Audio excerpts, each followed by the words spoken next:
Buongiorno a tutti, benvenuti a Sveglia Trieste, buon sabato a tutti voi. Oggi avremo ospiti in studio Mirko Martini di Idea Giuliana, consigliere comunale, e la senatrice Tatiana Rojc del Partito Democratico. Quindi se vorrete dialogare con i nostri ospiti oppure fare le vostre segnalazioni potrete farlo come ogni mattina qui a Sveglia Trieste telefonandoci oppure scrivendoci una mail all'indirizzo che vedete in sovraimpressione. Avremo naturalmente la nostra rassegna stampa nella prima ora della nostra trasmissione. Allora andiamo subito a cominciare però con la pagina del meteo, con il sito dell'Osmeralpa regionale, per vedere che tempo farà in questi giorni. Un promontorio anticiclonico con correnti settentrionali interesserà sabato, cioè oggi, la regione. Domani inizieranno ad affluire negli strati medio-bassi correnti sud-occidentali più umide. Tra lunedì sera e martedì mattina invece passerà un fronte atlantico. Quindi oggi sabato 4 gennaio cielo sereno o poco nuvoloso per velature e farà piuttosto freddo, specie nelle ore notturne e in montagna, con temperature minime anche inferiori ai meno 10 gradi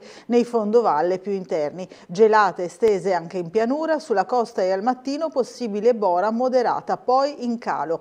Mentre domani, domenica 5 gennaio, dalla costa alle prealpi, giornata umida e piuttosto fredda, con cielo da nuvoloso a coperto e con possibili foschie. Dal pomeriggio saranno possibili deboli piogge sulle zone orientali. Sulla zona montana, specie sui settori più interni e in quota, cielo variabile con lo zero termico sempre attorno ai 600 metri di quota circa. Ancora uno sguardo a lunedì 6 gennaio, l'ultimo giorno fra l'altro di ferie, insomma di vacanza per gli studenti o comunque insomma una giornata festiva.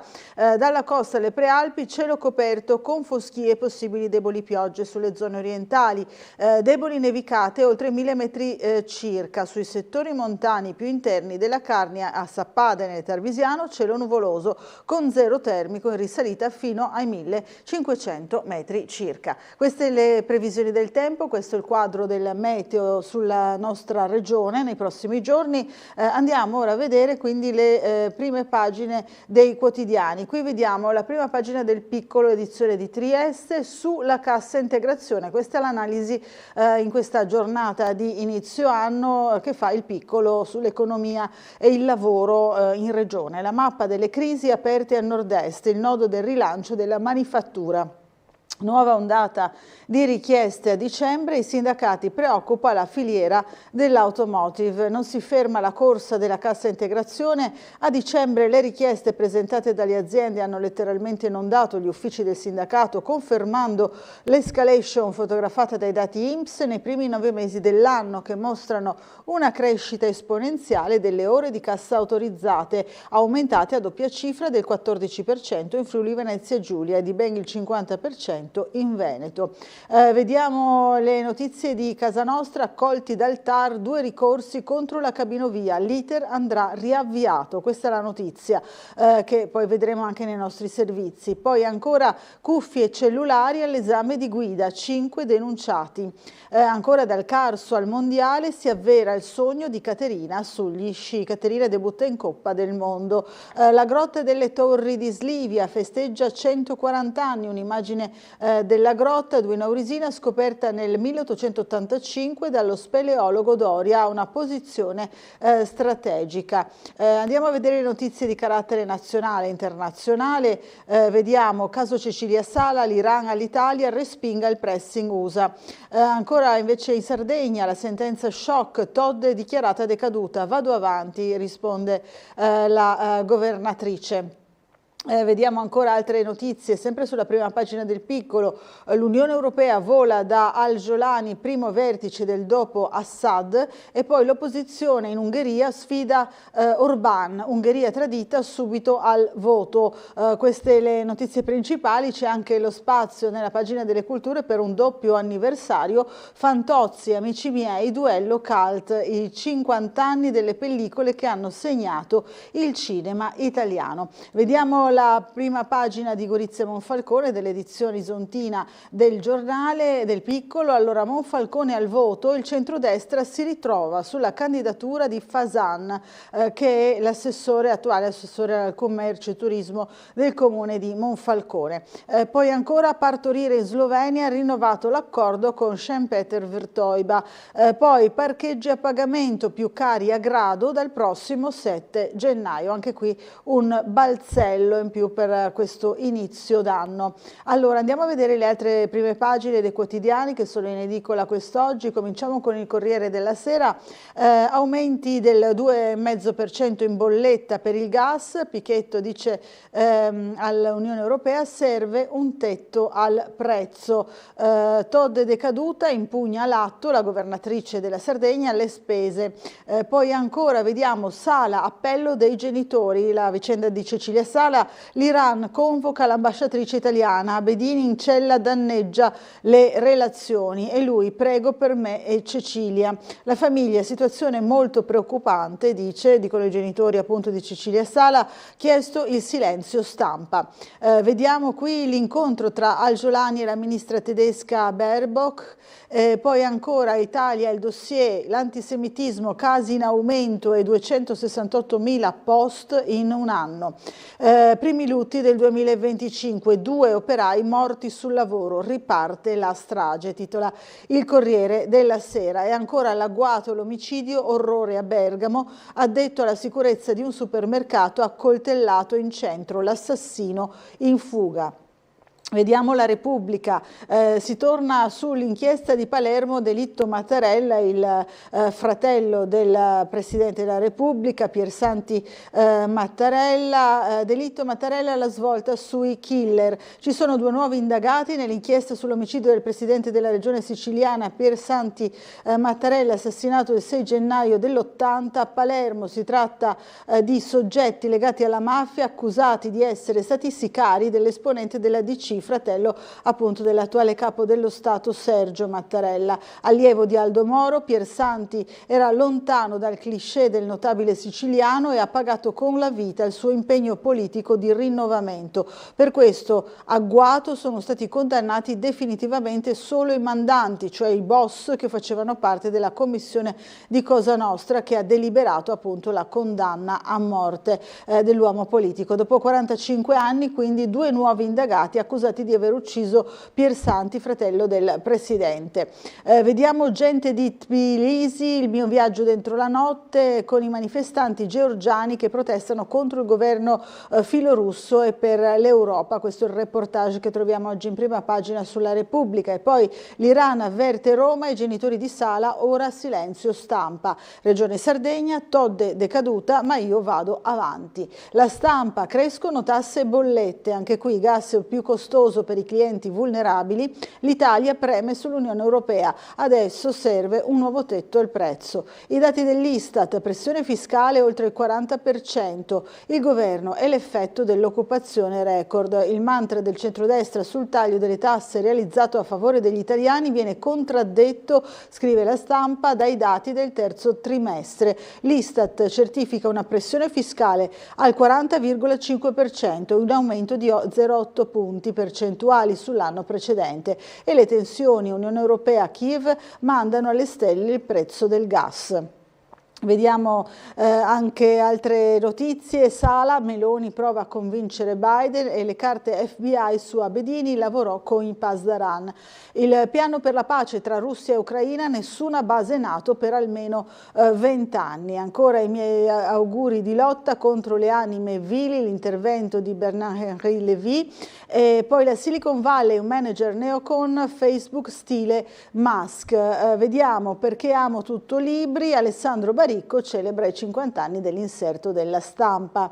Il Fatto Quotidiano, arresto Sala, Nordio fu avvisato in ritardo, 48 ore di buco e avvallò il fermo di Abedini. Svista sul rendiconto, Todde può decadere le spese in campagna elettorale, si parla della Sardegna. E qui in prima pagina c'è un'analisi che riguarda il nuovo codice della strada, più morti in strada, sbugiardato Salvini, scrive titoli del Fatto Quotidiano. ASAPS dimentica i dati dei vigili urbani, dice l'autorità, il 66% dei casi. Fake news di ministro, lui calcola solo il 34% degli incidenti, in tutto più vittime di un anno fa, considerati anche appunto tutti gli incidenti rilevati dalla polizia locale. Il Giornale, rivedere le regole UE sulle auto green, anche la Germania si allinea all'Italia dopo i dubbi dei mesi scorsi. Ancora i dati Istat, cresce il potere d'acquisto delle famiglie, una lettura completamente diversa da parte del Giornale, il governo incassa un nuovo risultato. Il leader siriano Al-Jolani snobba il ministro donna, niente stretta di mano, gelo, Al-Jolani non stringe la mano alla tedesca Baerbock. Poi caso Sala, spunta la pista vaticana, ambasciatore iraniano dal Papa. Caos in Sardegna, altro flop grillino, decaduta la Todde, nel mirino le spese della campagna elettorale della governatrice, lei continua a lavorare. Blitz islamista in Duomo a Milano, 2 espulsi dall'Italia, immigrati riconosciuti nei video. Vediamo ancora su Libero, qui si parla proprio di questo episodio, il Capodanno islamista a Milano, brigate rozze, nuovi video di Piazza Duomo, i ragazzi recitano il Corano e gridano Allah Akbar, primi identificati 2 africani trattenuti al CPR per il rimpatrio, sindaco e curia muti. Tiziana Maiolo, tutti uomini e violenti, ecco il patriarcato musulmano. L'editoriale di oggi mostra una foto di Oriana Fallaci, il nostro problema ha un nome, Oriana Fallaci ce l'aveva detto.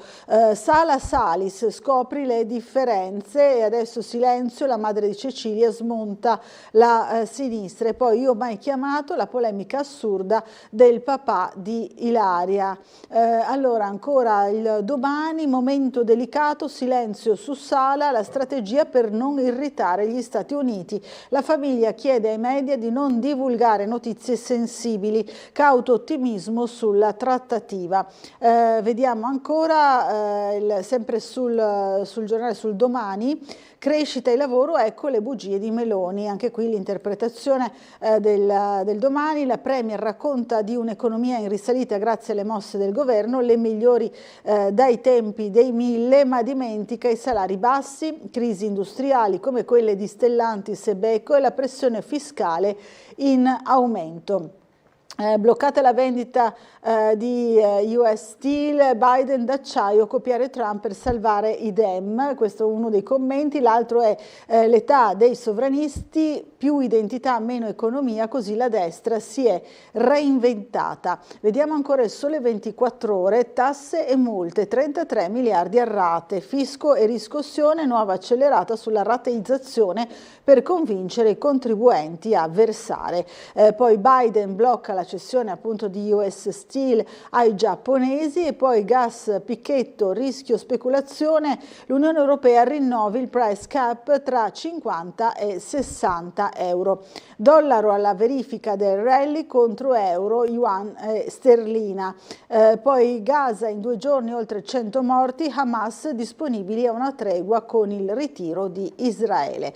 Questi i titoli dei quotidiani oggi in edicola. Allora torniamo sul Piccolo di Trieste per vedere le notizie di casa nostra. Qui ci sono tutte le varie crisi industriali, l'abbiamo già visto in prima pagina, industria, la mappa delle crisi. In dicembre è arrivata una nuova ondata di richieste di cassa integrazione, ma andiamo appunto alle pagine della cronaca di Trieste, scorrendo rapidamente il giornale. Ecco qui, allora al Petrarca tutti in aula dal 7 gennaio con il riavvio appunto delle scuole, cantiere non stop anche a Capodanno. C'è stato insomma questo lavoro per rimettere in sesto le aule del Petrarca danneggiate, abbiamo ricordato anche noi insomma nei nostri servizi questa caduta degli intonaci dal soffitto.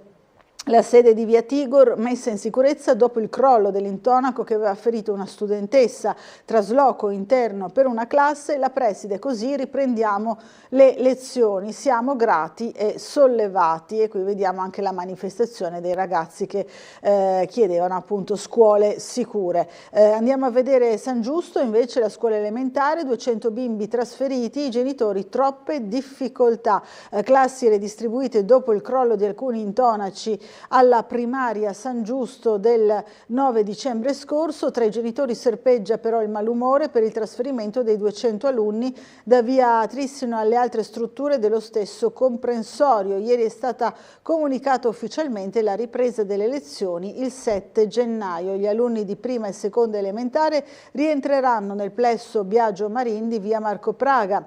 I loro colleghi più grandi di terza, quarta e quinta saranno ospitati nella sede centrale di via Svevo, come spiega la preside Maria Rosaria Conforti nella circolare diramata, ma il rientro dalle vacanze è segnato dalle polemiche per i disagi logistici legati proprio a questo trasloco. Il destino degli immobili, Palazzo Artelli cerca investitori, ipotesi restauro, vendita o affitto. Si fa questa analisi oggi sul Piccolo, poi un piano per recuperare l'antica sede dell'Ateneo in via dell'Università 7. La struttura sarà divisa e il lato di via Baciocchi verrà ceduto all'Università, l'altra metà tornerà al Comune e finirà messa all'asta per l'alienazione. Accolti i 2 ricorsi contro l'Ovovia, il rilascio dei permessi va riavviato, il TAR contro la Regione, iter prematuro, serve prima la variante urbanistica, il Comune invece tira dritto. Anche noi ci siamo occupati di questa notizia, di questa sentenza del TAR. L'iter autorizzativo per la realizzazione della cabinovia deve essere riavviato, i permessi accordati un anno fa dalla Regione risultano prematuri e oggi sono privi di presupposti. Questa è in breve insomma la sintesi della sentenza, quindi non si può procedere con un'opera che almeno per il momento manca della conformità urbanistica e non è prevista dall'attuale piano regolatore, così ha detto il TAR del Friuli Venezia Giulia, accogliendo i 2 ricorsi presentati dai residenti dell'altopiano sostenuti dal comitato No Ovovie e dal cartello ambientalista l'IPU WWF Lega Ambiente. Allora rivediamo insieme il nostro servizio. Ma ha senso ancora procedere? Dopo 3 anni siamo di nuovo al punto di partenza. Lungo l'iter della cabinovia cade una tegola per nulla leggera. Il TAR del Friuli Venezia Giulia ha accolto 2 dei 4 ricorsi presentati da una serie di realtà contrarie al progetto, ovvero i 2 sottoscritti dagli ambientalisti e dai residenti di Strada del Friuli. Quello della Lipu su Bosco Bovedo è stato rinviato al 16 aprile, laddove è stato respinto quello presentato dalle comunelle.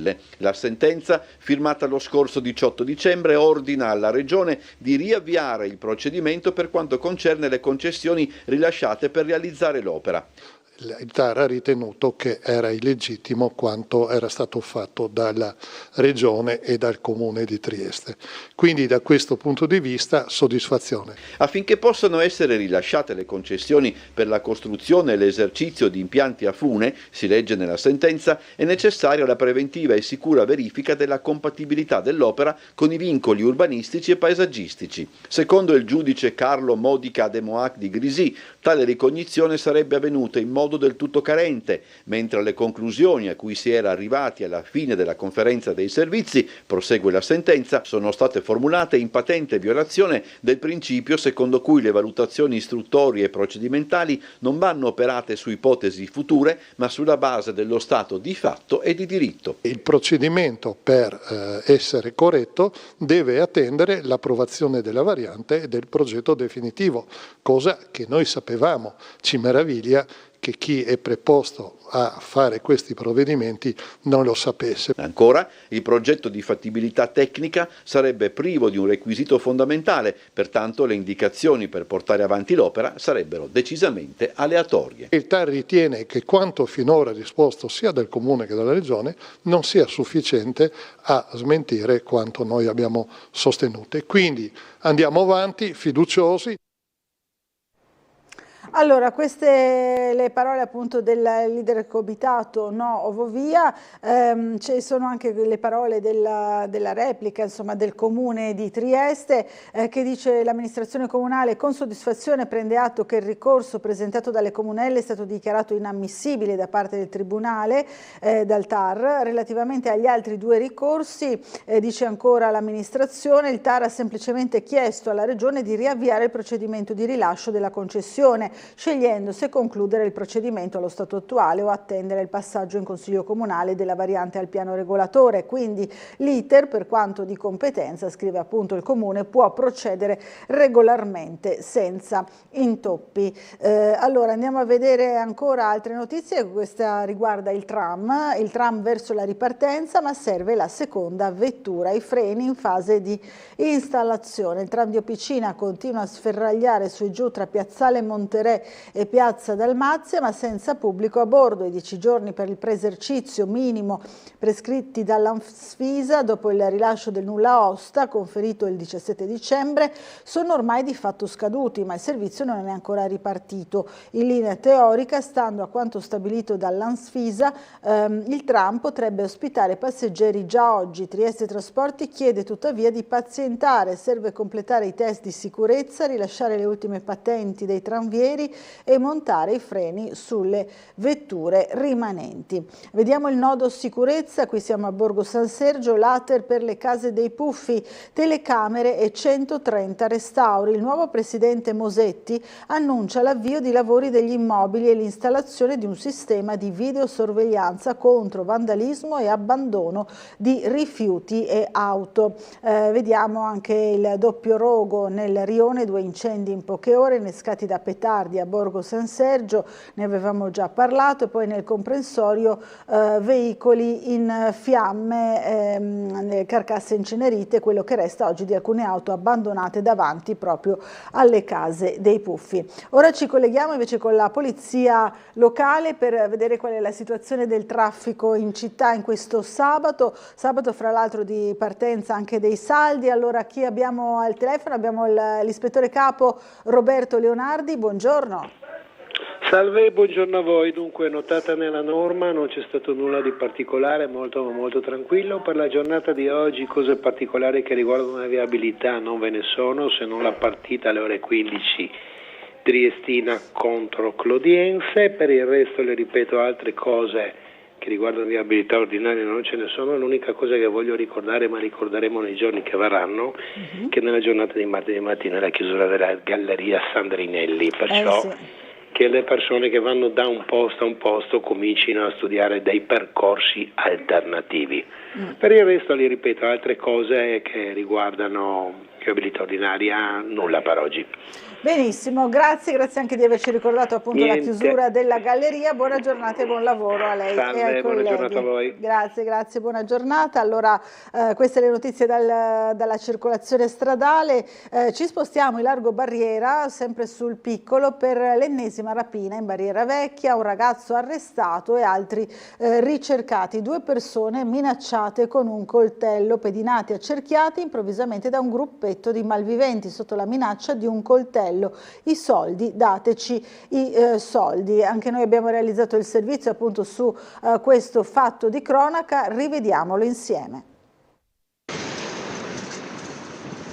Accerchiati in largo Barriera da un gruppo di stranieri, rapinati di ciò che avevano in tasca, pochi contanti e gli smartphone, sotto minaccia di un coltello, per poi vedere gli aggressori svanire tra le vie limitrofe di corsa. E quanto successo ieri sera a 2 triestini di mezza età, in uno dei punti nevralgici del centro città, una zona di via vai continuo fra bar, autobus e negozi di ogni tipo. L'immediato allarme al 112 ha permesso di attivare in breve gli uomini della squadra volante che in zona hanno rintracciato e arrestato un cittadino egiziano trovato in possesso del coltello che ha preso parte alla rapina e stava ancora cercando un rifugio sicuro. I complici però sono ancora ricercati. Nulla di più filtra dalla questura in seguito allo stop alle notizie, almeno per il momento, imposto dall'autorità giudiziaria in considerazione delle indagini in corso e della necessità di risalire a tutti gli autori materiali del reato. Di certo a colpire è come questa volta il fatto criminale non si sia consumato internamente ad enclave straniere, ma sia stato diretto a 2 5 triestini, scelti come vittime dagli aggressori, che hanno fatto della forza del branco, utile a spaventare i malcapitati, e della presenza di almeno un coltello, la loro arma di convincimento per la consegna dei valori.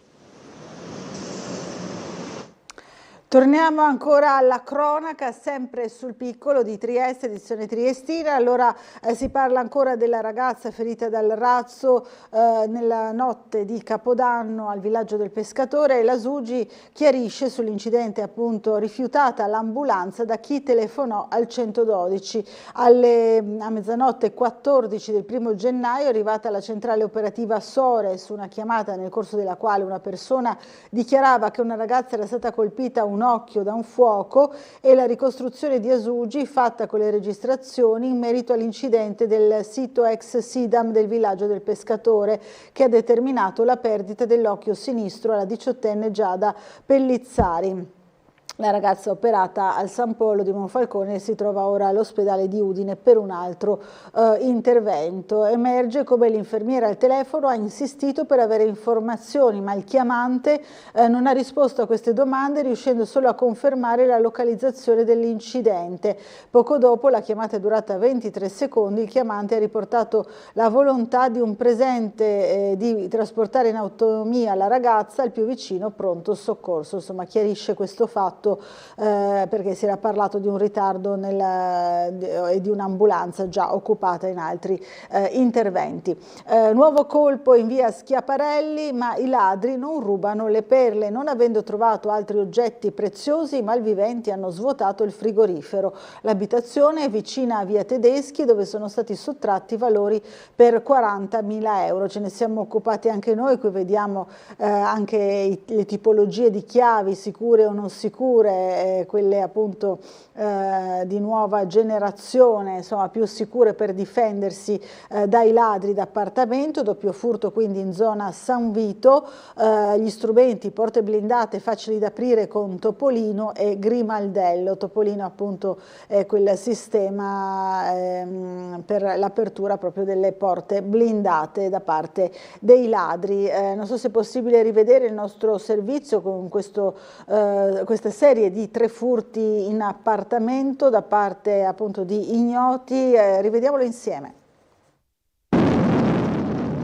Continua l'allarme furti in abitazione a Trieste dopo la cassaforte asportata in via Tedeschi con un bottino da 40.000 euro e le segnalazioni del ritorno in azione della banda della Colla nella periferia est della città. I mattinali di Carabinieri e Polizia segnalano altre 3 denunce, giusto appunto parlare di fatti di cui sono state messe a conoscenza le forze dell'ordine e non di colpi effettivi. Quelli verranno riscontrati complessivamente dopo l'Epifania, quando i molti vacanzieri faranno rientro a casa. Il primo episodio è quello accertato dai carabinieri della compagnia di via Ermet in via Commerciale 153, dove è stata trovata la porta di un'abitazione sfondata dai topi d'appartamento. I militari sul posto con la figlia dei proprietari attualmente in vacanza hanno accertato l'intrusione, anche se non è ancora chiaro l'effettivo ammanco di eventuali preziosi o contanti. Professionisti dello scasso in azione anche in un appartamento di via San Marco a San Giacomo, dove il bottino dovrebbe ammontare ad alcune migliaia di euro. Furto questo segnalato alla questura, esattamente come l'episodio riscontrato in via Capodistria, non lontano dalla zona di Baiamonti, già colpita durante il periodo natalizio, dove i ladri hanno tentato di introdursi in un appartamento per poi desistere, lasciando però chiari segni di scasso sulla porta. I consigli per evitare di restare vittime dei malintenzionati sono sempre gli stessi: lasciare qualche luce accesa, piazzare telecamere e magari far monitorare la situazione dai vicini di casa mentre si sceglie di passare qualche giorno di relax altrove. Allora, torniamo nelle pagine del piccolo, ma in quelle regionali, per vedere questa statistica, questa analisi della popolazione della nostra regione. Allora, titola il piccolo: regione di longevi, colti e generosi. Aspettativa di vita 85,7 anni per le donne, 81 per i maschi, sopra la media italiana per libri letti e interessi culturali. Quindi è interessato al teatro, alle mostre, agli spettacoli culturali, guarda meno la TV che in passato, ma è in rete e sui social quotidianamente e legge libri fin da piccolo. La salute discreta anche se una fetta della popolazione continua a fumare e bere alcolici fuori pasto. È un identikit in miniatura del cittadino del Friuli Venezia Giulia, un territorio in cui tanti bambini oggi si chiamano Leonardo e Sofia, Mattia e Aurora, Tommaso e Emma, i nomi più diffusi. Informazioni che emergono da Regione in cifre, l'edizione 2024 dall'annuario statistico di Palazzo, 362 pagine pubblicate sul portale dell'amministrazione. Il dossier alla 55esima edizione realizzato dal Servizio Programmazione, Pianificazione e Sicurezza del Lavoro della Direzione Generale attraverso 7 aree tematiche e 22 capitoli fornisce statistiche che fotografano appunto la Regione secondo diversi aspetti: territorio, infrastrutture, economia, lavoro, istituzioni, comportamenti sociali e abitudini, raffronto con i territori confinanti. Questo mix di informazioni che troviamo appunto pubblicato online. Donatori di sangue, primato nazionale tra le curiosità, 38,5 ogni 1000 abitanti, positivi anche i numeri per quanto riguarda gli organi. Le abitudini meno lusinghiere, invece il 46,3% della popolazione beve alcol fuori pasto, il 16% degli over 14 è un fumatore. I problemi più sentiti dai cittadini, le cattive condizioni delle strade, il traffico e la difficoltà nel trovare i parcheggi. Queste le preoccupazioni maggiori, insomma più frequenti, che poi vediamo anche qui ad esempio quotidianamente a Sveglia Trieste. Allora ci dobbiamo fermare per una piccola pausa pubblicitaria, ci rivediamo subito dopo ancora con la nostra rassegna stampa. Fra poco.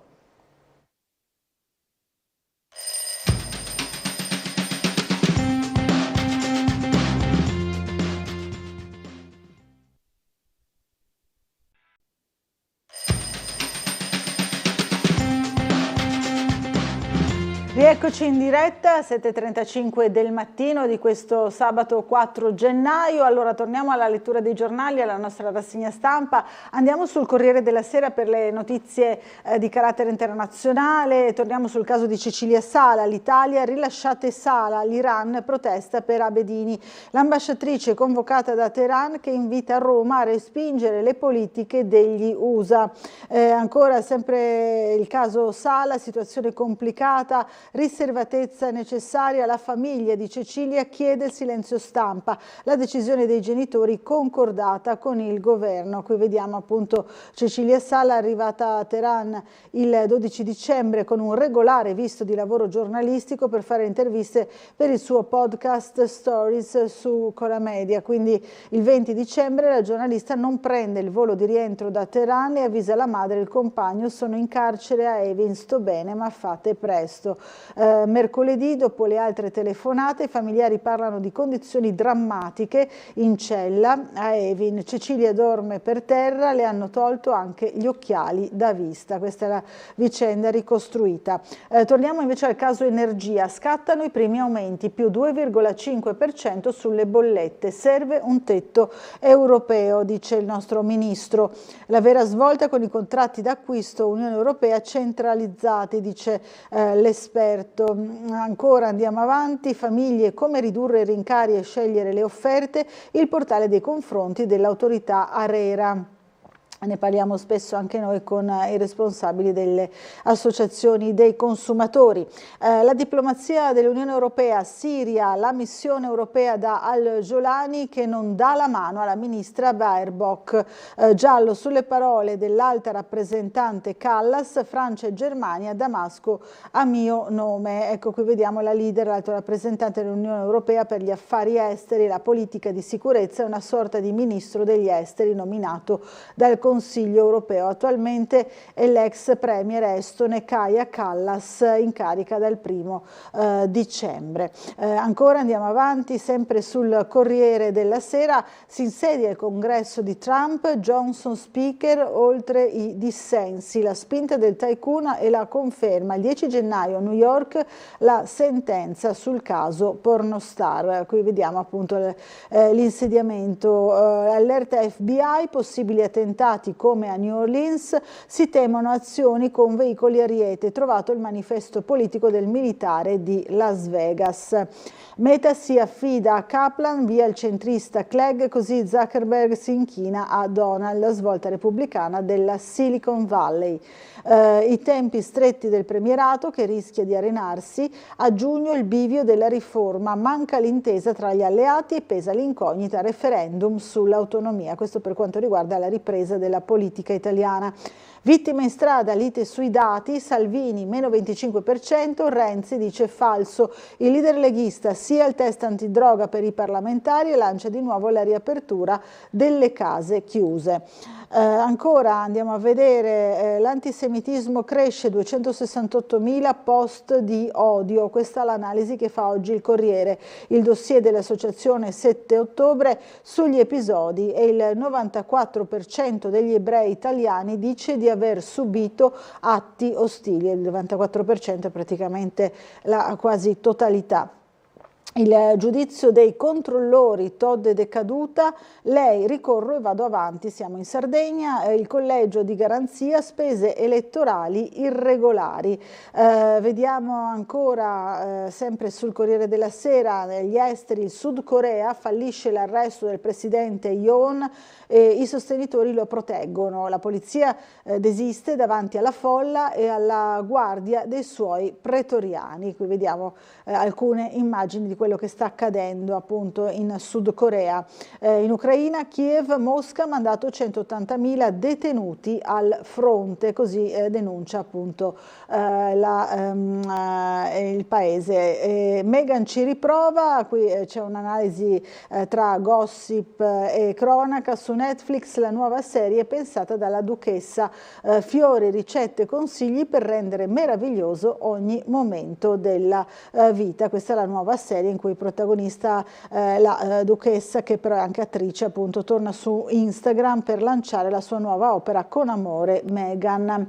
Allora torniamo sul piccolo, il piccolo della regione, ancora su questa fotografia dell'Istat, matrimoni in calo in regione e solo una coppia su 4 ha scelto il rito religioso.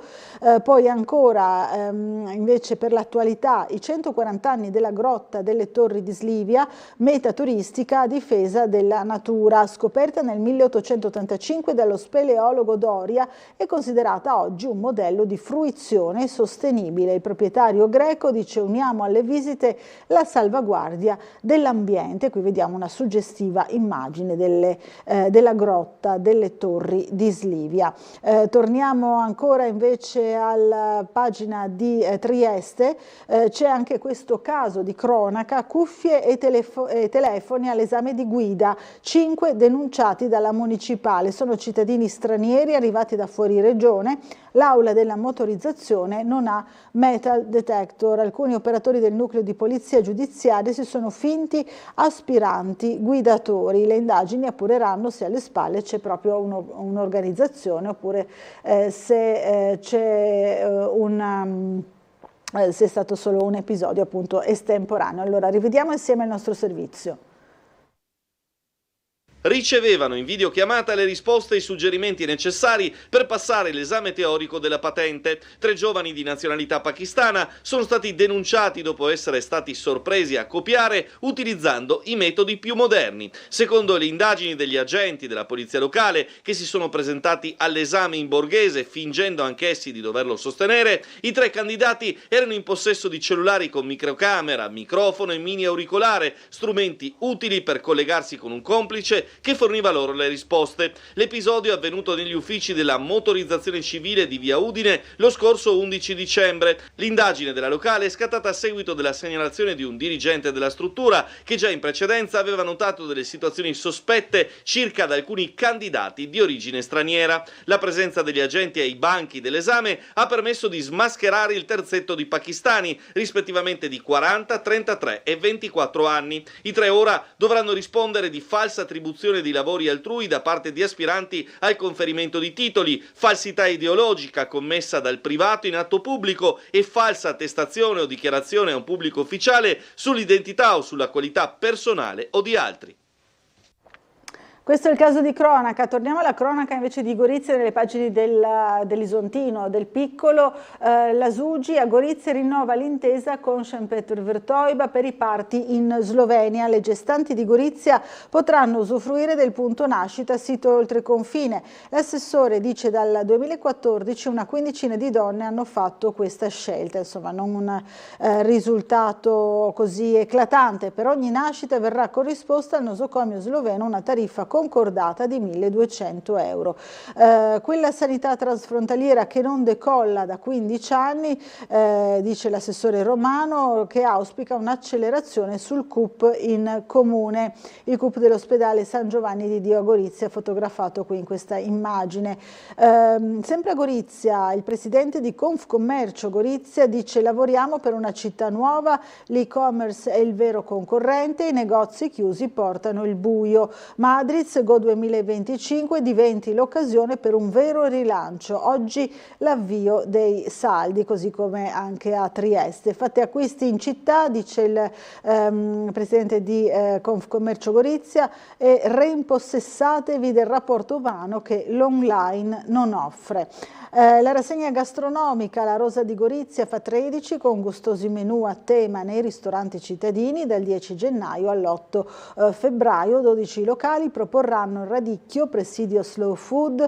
Brumat dice: il nostro auspicio è di avere scorte fino alle ceneri. Questa è la iniziativa per celebrare La Rosa di Gorizia, il celebre radicchio. In chiusura la mostra su Cughi, la Coronini pensa ai Borbone, i movimenti in occasione proprio dell'anno della cultura. Sta per terminare la mostra con oltre 2000 presenze, l'iniziativa dedicata all'alpinista. La fondazione già pensa alla prossima esposizione sui sovrani in esilio a Gorizia. Monfalcone, la mala movida in centro storico, aggredito dal branco, via Serenissima, pronta a ribellarsi al degrado. Residente vittima di una decina di ragazzi sotto casa la notte di Capodanno. Si pensa a un comitato per dire basta ai giovani che imperversano in zona. La vicenda, i siti sensibili e le parole del vice sindaco Antonio Garritani, il sindaco facente funzione in questo periodo. A sinistra vediamo qui la scalinata appunto nei pressi della quale è avvenuta l'aggressione. Allora, vediamo ancora, Forza Italia scioglie le ultime riserve, Fasan candidato per il centrodestra. Si parla delle prossime elezioni a Monfalcone, l'incontro decisivo che sancirà il patto dell'Epifania è atteso proprio per lunedì. Cisint e io continuerò a esserci, dice l'europarlamentare. Qui vediamo anche la sottosegretaria Sandra Savino, il consigliere comunale Volante, la segretaria dei cittadini di Forza Italia Aurora Turco. Ancora Moretti invece dall'altro lato della competizione, Moretti pronto a lanciare la sua lista accanto a quelle di PD e Sinistra, la volata elettorale nelle file dell'opposizione. Il consigliere regionale Dem dice: da Garritani in giù tutti più deboli di Cisint, accettato nei fatti un commissariamento a Pordenone, non funziona così, dice il candidato sindaco del centro-sinistra. C'è anche una curiosa intervista a un ex poliziotto edicesco detective su commissione da 22 anni che racconta al piccolo come si è evoluta la sua professione nel corso del tempo. Meno veleni di coppia, più finti malati da stanare. Così è cambiato il ruolo dell'investigatore privato. Ho viaggiato fino in Colombia e Messico, dice, anche dei bengalesi fra i miei clienti. Qualche avvocato guadagnerebbe di più con questo lavoro, ma è ritenuto meno nobile, dice Edicesco, il più noto investigatore privato appunto della zona di Monfalcone. Torniamo alle pagine di Trieste, andiamo ancora avanti appunto sulle notizie.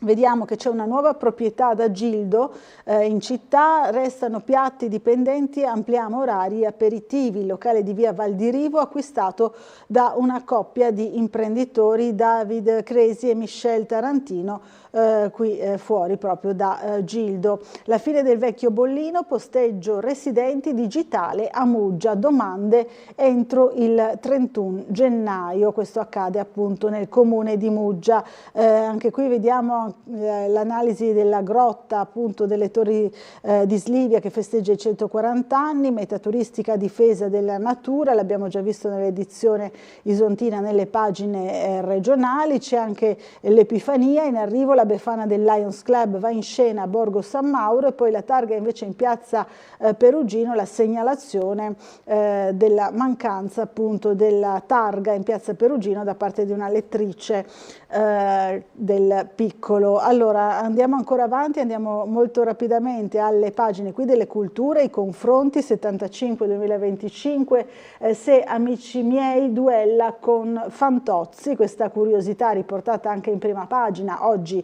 sul Piccolo, i 50 anni di due pellicole cult che hanno cambiato il costume del paese, le zingarate dei primi e lo stile realistico del secondo sopravvivono al tempo, dice Michele Gottardi sul Piccolo. In un anno fortunato per la produzione cinematografica di tutto il mondo, il cinema italiano si lascia alle spalle i film boccacceschi con due opere che sbancano le sale, che modificano anche il linguaggio. Qui viene analizzato appunto questo duello a distanza. Una guida alle uscite in sala, da Avatar a Jurassic World, 10 film imperdibili del 2025.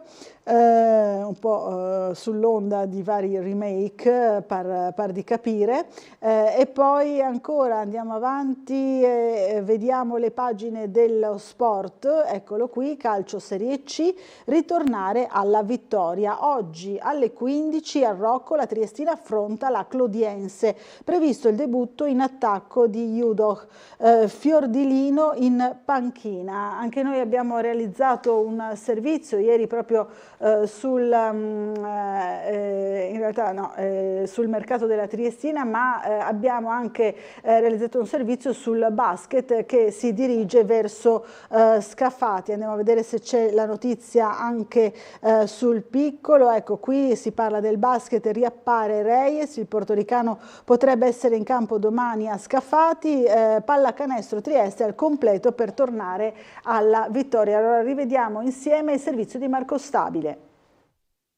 A Scafati il primo dei due match chiave per la conquista delle Final 8 di Coppa Italia. Il primo obiettivo della stagione per una società che, pur neopromossa, non ha mai nascosto le proprie ambizioni di vertice in considerazione in primis di campagna acquisti estiva e successivamente del leitmotiv imperativo del presidente Paul Matiasic. Il nostro obiettivo primario è vincere. Il nostro obiettivo secondario è vincere. E il nostro terzo obiettivo è vincere anche. Dunque, in attesa dei playoff, rientrare nelle migliori 8 di metà stagione è chiaramente il primo passo necessario per approdare la kermesse che si disputerà a Torino. Però bisogna battere la formazione guidata dal terzetto formato dalla guardia Rob Gray, 21 punti a partita, l'ala piccola Elia Stewart, oltre 15, e l'ala forte Cruise Pinkins, che oltre ai 13 punti aggiunge anche quasi 8 rimbalzi a gara. Accanto a loro l'esperienza di Andrea Cinciarini e la qualità di Paulius Soro. Insomma, di talento ce n'è, e il Palasport di casa, lungi dall'essere un catino da 6.000 spettatori come quello di Trieste, l'arena biancorossa è la terza più popolata della Lega dopo Olimpia e Virtus in A1, è comunque un campaccio in cui dover strappare 2 punti. La formazione di Damiano Pilot, che ha vinto 4 partite sin qui ed è 12esima in classifica, segna poco meno di 86 punti, 2 in più di Trieste, e cattura 35 rimbalzi a match, 4 in meno dei giuliani. Al netto di tutte le considerazioni statistiche, tattiche e dei possibili mismatch, bisogna essere franchi: la formazione di Jamion Christian ha nettamente più talento degli avversari salernitani. Il trio Ross, Brown e Valentine deve far valere il maggior tasso tecnico, mentre dopo le botte sotto il ferro con Venezia, stavolta pure vicino al canestro, Brooks, Candussi e Johnson avranno qualche vantaggio in più. Resta da chiarire che non sarà un match facile, ma è necessario essere cinici per poter chiudere al meglio il girone d'andata il 12 gennaio in casa con Pistoia. Allora, torniamo a leggere il giornale, qui siamo sul Corriere della Sera e per vedere un po' la cronaca italiana. Vigilante ucciso a coltellate per strada, shock a Bergamo, è stato un agguato. La vittima lavorava per un supermercato in centro, il giallo del diverbio con un cliente il 31 dicembre, proprio nel cuore della città, in via 20 settembre, la principale via del passeggio del centro storico di Bergamo. Nel video le urla dell'aggressore, qui invece siamo a Rimini, carabinieri inneggiava all'Islam. Rimini, il 23enne ucciso dal maresciallo dopo aver ferito 4 passanti. I familiari chiedono fare chiarezza. Qui la foto dell'uomo ucciso. Lavoro, la strage non si ferma, Francesco e Alessandro i primi operai morti dell'anno. Volo da un'impalcatura alla Mezzia Terme, schiacciato da un trattore a Bari. Qui ci sono appunto le storie di questi 2 lavoratori. Nessun piano B, la sicurezza va sempre pretesa, il commento di Giusi Fasano sul Corriere della Sera. Borse, gioielli e vacanze, regali del generale sedotto, indagate 8 spogliarelliste, le cronache, vittima l'alto ufficiale Buscemi, morto a luglio, le chat e i soldi. Ancora sempre sul Corriere della Sera, mucche a basse emissioni, la vitellina Hilda nata in Scozia con la fecondazione artificiale è stata selezionata per ridurre la produzione di metano. Fra 8 mesi arriveranno nuove mandrie con le stesse caratteristiche green. Sembra insomma fantascienza, ma invece è una realtà. Passai da Gassman alle soap sul set di Un posto al sole, anche il mio cane è una star. Parla l'attrice Marina Tagliaferri, 71 anni, con la sua cagnolina Bricca. Allora, torniamo sul piccolo per vedere altre notizie. Sempre nazionali, la grana di inizio anno, blackout sulle cure, ma il Ministero smentisce. Falsa partenza per i nuovi servizi offerti dalla sanità pubblica. Secondo gli ambulatori, pochi giorni per adattare i sistemi. Quindi partenza controversa per le nuove cure e prestazioni garantite dal Servizio Sanitario Nazionale, ovvero i livelli essenziali di assistenza LEA, dopo l'entrata in vigore del tariffario aggiornato atteso da anni. Vediamo il giro d'affari del Giubileo, peluche e foulard, ondata di gadget ma prezzi salati. E poi il report della Polizia Postale, nel 2024 truffe online per oltre 180 milioni, un fenomeno che continua sempre più a preoccupare. Vediamo anche il caso della nave Laura Bassi che riparte verso l'Antartide dopo il guasto a uno dei motori. La nave rompighiaccio Laura Bassi è ripartita dal porto di Littleton in Nuova Zelanda per prendere parte alla 40ª spedizione del Programma Nazionale di Ricerca in Antartide, dopo l'interruzione temporanea del suo viaggio dovuta a un guasto che ha interessato uno dei motori. Ce ne siamo occupati anche noi, siamo occupati di questo caso, allora rivediamo insieme il servizio con le belle immagini della nave rompighiaccio. La rompighiaccio Laura Bassi, che porta in giro per il mondo le insegne dell'OGS di Trieste, è ripartita dal porto di Littleton in Nuova Zelanda per prendere parte alla 40ª spedizione del Programma Nazionale di Ricerca in Antartide dopo l'interruzione del suo viaggio dovuto a un guasto al motore. La nave dell'Istituto Nazionale di Oceanografia e di Geofisica Sperimentale aveva mollato gli ormeggi il 15 dicembre, ma 2 giorni dopo aveva dovuto invertire la rotta poiché a circa 300 miglia a sud dalla Nuova Zelanda aveva subito un'avaria al motore di sinistra che aveva portato il comandante a decidere di rientrare al porto di partenza dove erano iniziati gli interventi di riparazione. Oggi alle 13 locali, l'una di notte in Italia, la nave, con a bordo il personale tecnico, il medico, una biologa colombiana e 23 membri dell'equipaggio, ha potuto riprendere il suo viaggio e le attività previste per la spedizione italiana in Antartide, finanziata dal Ministero dell'Università e della Ricerca, gestito dal CNR per il coordinamento scientifico, dall'Enea per la pianificazione e l'organizzazione logistica delle attività e dall'OGS per la gestione tecnica e scientifica della rompighiaccio Laura Bassi. L'arrivo alla stazione Mario Zucchelli è previsto per l'11 gennaio. Le operazioni di carico presso la base dovrebbero concludersi in 3-4 giorni e il rientro a Littleton è previsto tra il 21 e il 22 gennaio. Immediatamente dopo inizierà un secondo viaggio di nuovo verso l'Antartide per effettuare le ricerche scientifiche previste, prevalentemente oceanografiche. Allora, ancora qualche notizia dalle pagine del Piccolo, dell'Istria, Quarnero, Dalmazia. Collegamenti Italia-Montenegro, Jadrolinea riattiva la linea da luglio. Dopo 3 anni l'armatrice fiumana tornerà a unire le due coste dell'Adriatico con la rotta Antivari-Bari. Qui vediamo appunto effettuare il servizio sarà la Dalmazia, nave ammiraglia della compagnia. Prende forma il bosco urbano invece a Pola, ospiterà più di 100 alberi. Un'operazione simile verrà fatta anche qui a Trieste nel Porto Vecchio, Porto Vivo. L'attrazione impennata di turisti per l'anfiteatro natalizio e poi sempre naturalmente a Pola e poi borse di studio assegnate a 40 studenti meritevoli. Ci spostiamo in Ungheria, Magyar sfida Orbán, hai tradito il paese, andiamo a votare il prima possibile, opposizione all'attacco. Un videomessaggio del leader di Tisza scuote l'Ungheria, la replica è Bruxelles a volere le elezioni anticipate. Il premier populista è il fenomeno emergente, li vediamo qui messi a confronto in queste foto.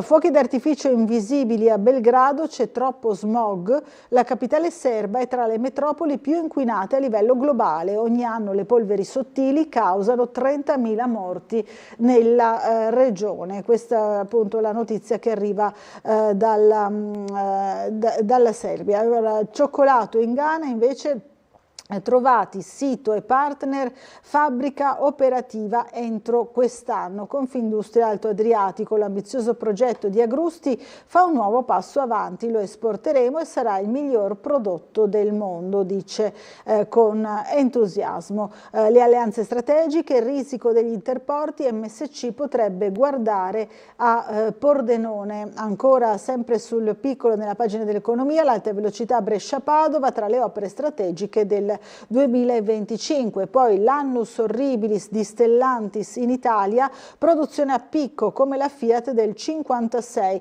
per la prima volta chiudono in negativo tutti gli stabilimenti. FIMCISL sollecita il governo, a rischio 25.000 lavoratori, questo l'anno nero di Stellantis. E ancora in breve il gas rincara ancora, il prezzo del gas corre su dicembre, l'effetto è un aumento del 2,5% delle bollette per i 2,36 milioni di clienti domestici vulnerabili.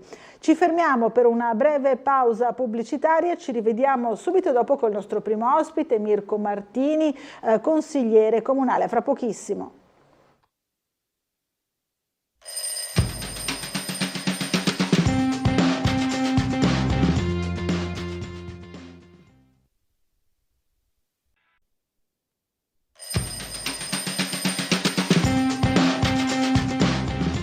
Ore 8:04 del mattino di questo sabato 4 gennaio diamo subito il buongiorno al consigliere comunale della Civica Idea Giuliana e a noi moderati, Mirko Martini. Buongiorno. Buongiorno a tutti e sebbene siamo un po' in là, però la mia prima comparsata a Tele4 del 2025, auguro un buon anno a tutti, un buon 2025. Altrettanto un buon inizio di avvio di anno, un anno importante, insomma questo anche per la nostra Trieste, poi magari ne parleremo anche perché adesso riprenderete un po', no? I lavori dopo le vacanze, presto, i lavori del Consiglio Comunale, vero? Sì, abbiamo come ormai consuetudine, diciamo, chiuso il bilancio di previsione prima del 31 dicembre 2024, siamo una delle poche amministrazioni di una città grande, di un capoluogo che riesce a portare avanti questo obiettivo. Questo obiettivo ci permette poi di essere efficaci ed efficienti nell'anno corrente, facendo gli assestamenti presto per quanto riguarda a giugno e a luglio, a settembre e poi poter rifare la stessa cosa a dicembre. Questo significa per i cittadini avere un ente ben gestito, poco indebitato.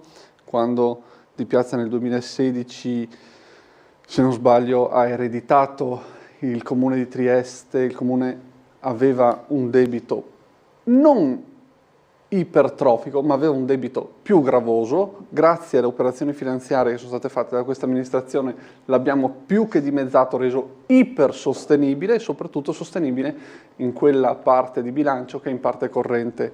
Tradotto, tutto quello che è, diciamo, che pesa sulla parte corrente pesa di più sui servizi ai cittadini e noi l'abbiamo alleggerito e grazie a questo possiamo mantenere la tassazione stabile, non aumentarla e questo è importantissimo. È importante, è insomma, importante. perché Sono operazioni che la gente non vede nel concreto, cioè però, ci sono, insomma, per questo ne parlo sempre, perché è importante sapere conoscere questa cosa in modo tale da poter poi decidere chi amministra bene o non amministra bene questa città. Diceva Mirko Martini, è importante insomma questa diminuzione della pressione, no, sulle tasche dei cittadini, anche perché è una delle preoccupazioni di questo avvio d'anno, poi ne parleremo anche con alcune mail che sono già arrivate, ma sentiamo subito la telefonata. Pronto, buongiorno.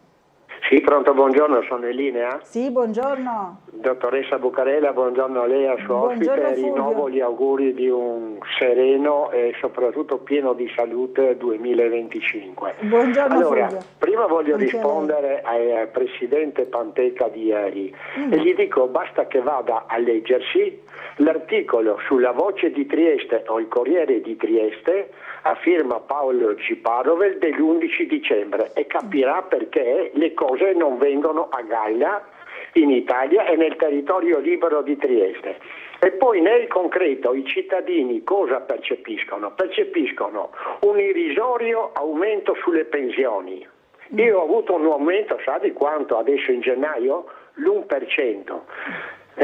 L'aumento di tutti i generi alimentari, adesso l'aumento del gas, l'aumento dei pedaggi, l'aumento anche dei stalli dei parcheggi delle macchine, ma del 10-15%, quando alle pensioni minime hanno dato 3 euro al mese. Ma dove? Non solamente l'amministrazione attuale, ma tutte le amministrazioni.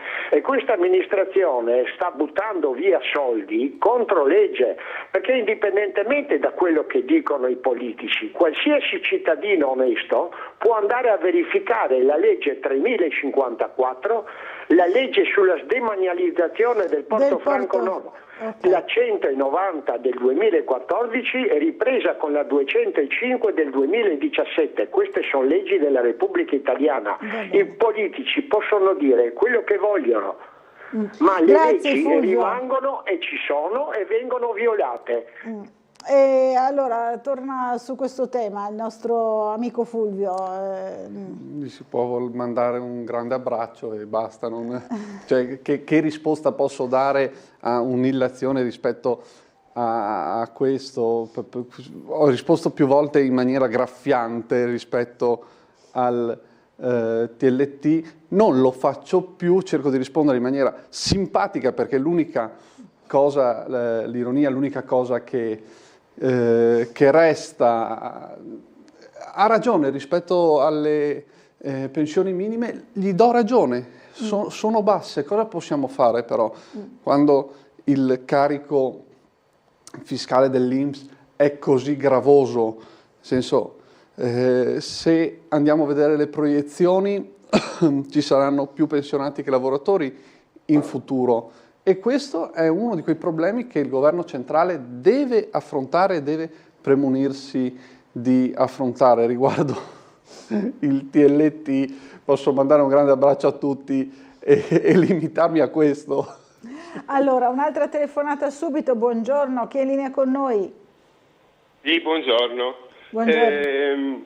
Buongiorno. Il problema dei parcheggi delle biciclette che il Comune ha costruito in tutta città sono pressoché tutti occupati da biciclette abbandonate. Io vivo in Svizzera hanno un sistema per le biciclette abbandonate, lasciano un'etichetta, danno il tempo un mese per asportarla, altrimenti procedono d'ufficio e le portano via. Capito.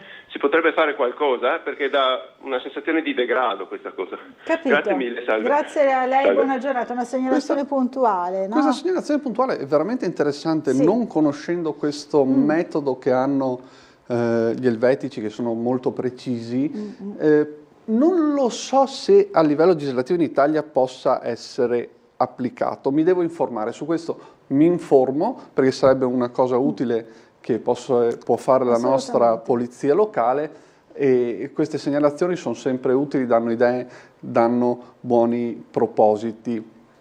Anche perché io parlo sempre del degrado con la teoria letta un po' di tempo fa, adesso l'ho letta un po' di tempo fa, infatti mi dimentico sempre chi l'ha scritta, che è la teoria della finestra rotta, cioè un minimo punto di degrado dopo porta un ampio degrado, e questo è quello che noi dobbiamo andare a contrastare, e andare ad agire in quella direzione. Infatti su questo in prossimi mesi metterò in piedi una proposta che è già un po' di tempo che la voglio fare, che la sto studiando, che sto aspettando il momento opportuno per farla, che è quella del cambio del sistema pubblicitario, trovare un modo diverso per Trieste di fare la pubblicità rispetto ai cartelloni, perché è successo, ho il video, ricordo una mattina, percorro via San Giacomo in Monte, che ha tutta quella linea di tabelloni, e erano tutti per terra questa carta, Capito. piena di colla, tutta per terra. Questo, ho detto, è un danno ambientale, non fa bene a chi fa la pubblicità perché se la vede staccata dal muro, quindi ha pagato una cosa che poi non risulta efficace. Esatto, non risulta efficace. Modo, certo. Perché non cambiare questi, magari mettendone meno, prendendo esempio da quello che hanno fatto i privati in via Carducci, e utilizzando gli schermi? Potrebbe essere una proposta. Un'idea. Allora, un'altra telefonata. Buongiorno, chi è in linea con noi? Buongiorno, gentile dottoressa Laura, elegantissima, e all'amico Mirko da Claudio Visentini. Buongiorno Claudio. Buongiorno. E ancora buon anno. Chiedo a Mirko se può portare avanti con Idea Giuliana, e peraltro conosco molte persone di buona volontà, la proposta di Zeno D'Agostino, che disse: sebbene lo status extradoganale sia in vigore grazie al trattato di pace parificato alle zone franche europee, per una dimenticanza dell'Italia non risulta sulle liste delle zone franche UE, quindi non è ammesso di perfezionamento attivo. Io credo che estendere le zone franche fuori dal porto, tipo la BAT, con zone free è cosa buona e giusta. Grazie per la risposta, buon lavoro. Grazie Claudio, buona giornata, sempre attento insomma anche al territorio, no, di Trieste, il nostro Claudio. Un saluto all'amico. Beh, questo sicuramente è un assist importante, un argomento di cui parlare, un argomento complicato, non è una cosa così banale, perché avere quel tipo di zone già è una gran fortuna averlo avuto. Poterne agire e modificare da parte del governo è difficile. Di sicuro quello che posso fare a livello politico, grazie al collegamento nazionale che abbiamo solido insieme a Maurizio Lupi e agli altri parlamentari noi moderati, è chiedere che questi agiscano in quella direzione, per dare ancora più respiro a una cosa che già abbiamo. Magari non è così complesso, non so quale sia la procedura per arrivare a quel tipo di soluzione, però può essere una proposta efficace ed efficiente per andare ad attirare quello che è il comparto industriale a Trieste. Infatti, che è una cosa che in realtà, diciamocelo pure, manca. Infatti, non dobbiamo nasconderci carenze, no? dietro ad un dito, no? Dire no, ma c'è l'industria, il Florida. No, l'industria, il comparto industriale grosso a Trieste è in affanno, in difficoltà, e noi dobbiamo mettere tutti gli strumenti che possiamo a disposizione. Il Comune di Trieste ovviamente come consigliere comunale non ha grandi poteri su questo, ma una cosa bella che abbiamo fatto e che qualcuno ha cercato di opporsi, l'opposizione ha cercato di andare a limitare questa cosa, è l'ampliamento del Urban Center di Trieste. Sì. 1,2 milioni da parte della Regione, 1,2 milioni da parte del Comune, finanziato 50% Regione, 50% Comune, per l'ampliamento del terzo piano dell'Urban Center di Trieste. Urban Center che la gente magari conosce poco, ma cosa avviene lì dentro? Lo Stato, in questo caso il Comune, dà la possibilità a giovani, a meno giovani, a chi ha un'idea seria, un'idea aziendale seria, di poter iniziare a livello proprio embrionale la propria start-up. Queste start-up poi, alcune, devo dire la verità, del passato, con mio rammarico, sono dovute uscire dall'Italia poi, perché operavano nel campo biomedicale e noi abbiamo delle leggi talmente stringenti in quel campo che non riuscivano a crescere. Chiaro. E sono dovute andare fuori dall'Italia e stanno crescendo, però il brevetto resta qui. Cioè, grazie a questo tipo di operazioni poi i brevetti restano sul territorio, diamo la possibilità a queste piccole aziende, ai ricercatori, diamo la possibilità di vedere i loro sogni realizzarsi. In questo caso si sono dati fino a 70 posti di lavoro negli anni precedenti all'Urban Center di Trieste. Cioè, è un luogo dove oggi, se non sbaglio, ci sono 19 start-up. Vado a memoria, quindi non prendete il dato puntuale, ma ci sono molte start-up attive e l'Urban Center permette anche di avere un confronto con l'università. Molte volte i ricercatori si trovano in difficoltà con i brevetti, con le percentuali del brevetto, ricerche che sono state fatte all'università non riescono a essere applicate nel mondo industriale, e quello è un luogo dove si dà lavoro e soprattutto si dà la possibilità ai giovani di vedere i loro sogni realizzarsi. Non vogliamo dare assistenzialismo, ricordo questa opposizione che voleva dare assistenzialismo a tutti i costi, no, vogliamo dare posti di lavoro e vogliamo anche avere una mentalità imprenditoriale all'interno della città. Quindi un avvio proprio per una partenza, no? Per queste attività imprenditoriali. Si dà a livello embrionale la possibilità di farlo e oggi molte più start-up lo potranno fare oggi. Fra un po', tempo di realizzare il terzo piano, potranno farlo molte di più. Ancora. Allora, buongiorno, ci dicono, ci scrive il signor Alberto, che le riserve di gas sono sufficienti al fabbisogno, allora perché gli aumenti? Dicono che sarà il 30% in più, proporrei di diminuire gli aiuti a Zelensky per aver chiuso i rubinetti, fate un po' voi, insomma è un po' arrabbiato il signor Alberto, come tanti, insomma, sull'aumento dei prezzi del gas, no? Per la situazione internazionale. Siamo in difficoltà con questi aumenti delle bollette. Ovviamente la situazione è preoccupante, sono due cose legate da un certo punto di vista e slegate da un altro punto di vista. Quello che noi, gli aiuti italiani stanno facendo in Ucraina è quello di proteggere la democrazia e la libertà. Questo è quello che stiamo facendo e che siamo soliti fare.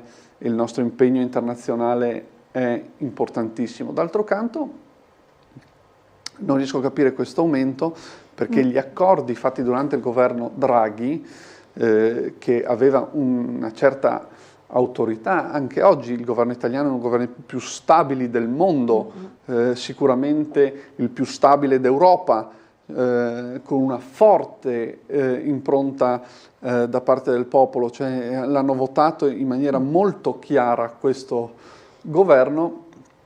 Questi aumenti sembrano ingiustificati. Speriamo che andando avanti col tempo poi il prezzo torna indietro, ma sappiamo che il prezzo fa c'è molta facilità nel salire e poi molta difficoltà poi nel ritornare indietro. Di certo però quando si parla di riserve di gas Da questo punto di vista bisogna essere molto attenti, cioè gli accordi prevedono il fabbisogno di gas che c'è, ma noi abbiamo riserve solitamente per poche settimane, perché non abbiamo rigasificatori, perché non abbiamo gas all'interno del nostro territorio, o perlomeno estrarre il gas che c'è è un danno ambientale enorme, cioè a livello di costi-benefici si andrebbe ad avere una problematica.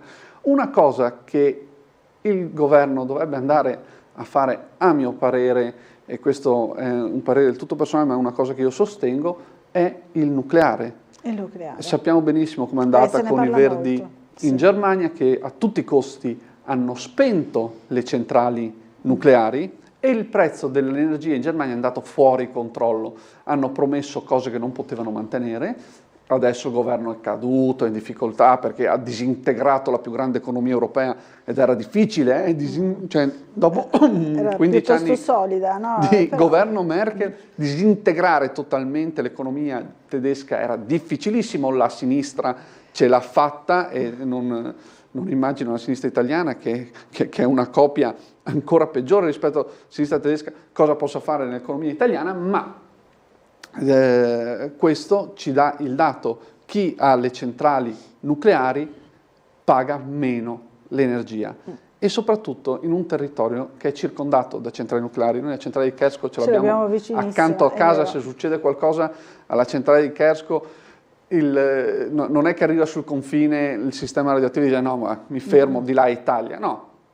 Passa tranquillamente, se non sbaglio, secondo i calcoli avevamo circa una ventina, cioè se succedeva un disastro, un olocausto nucleare, che poi le centrali nucleari hanno sistemi di sicurezza avanzatissimi ad oggi, è molto difficile. Per questo la cosa che avevo sempre detto, almeno se non ce l'abbiamo sul nostro territorio, ma ce l'abbiamo così vicino, la regione, lo Stato centrale vadano ad aprire una contrattazione con la Slovenia, andando a comprare quote di quella centrale anche per controllarne la sicurezza. Perché se tu ne fai parte e controlli una cosa e anche di tua proprietà, puoi controllarne la sicurezza e fare sicurezza all'interno dei confini italiani. È una cosa importantissima.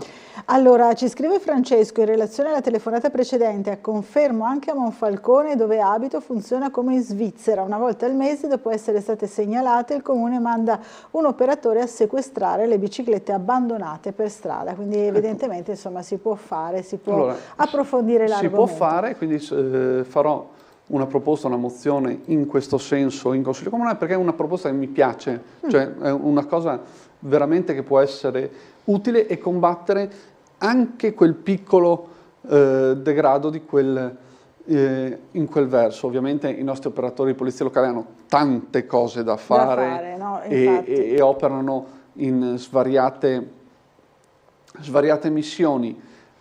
Questo è giusto, è sbagliato, non lo so, o perlomeno io ho la mia idea che la polizia locale dovrebbe fare la polizia locale, la polizia di Stato dovrebbe fare la polizia di Stato, la polizia giudiziaria dovrebbe essere un reparto esterno rispetto a chi è per strada. Invece in Italia tutto questo è unito in un solo calderone e questo ovviamente porta agli operatori un carico di lavoro molto elevato, perché se stai facendo sicurezza sulla strada ma devi anche fare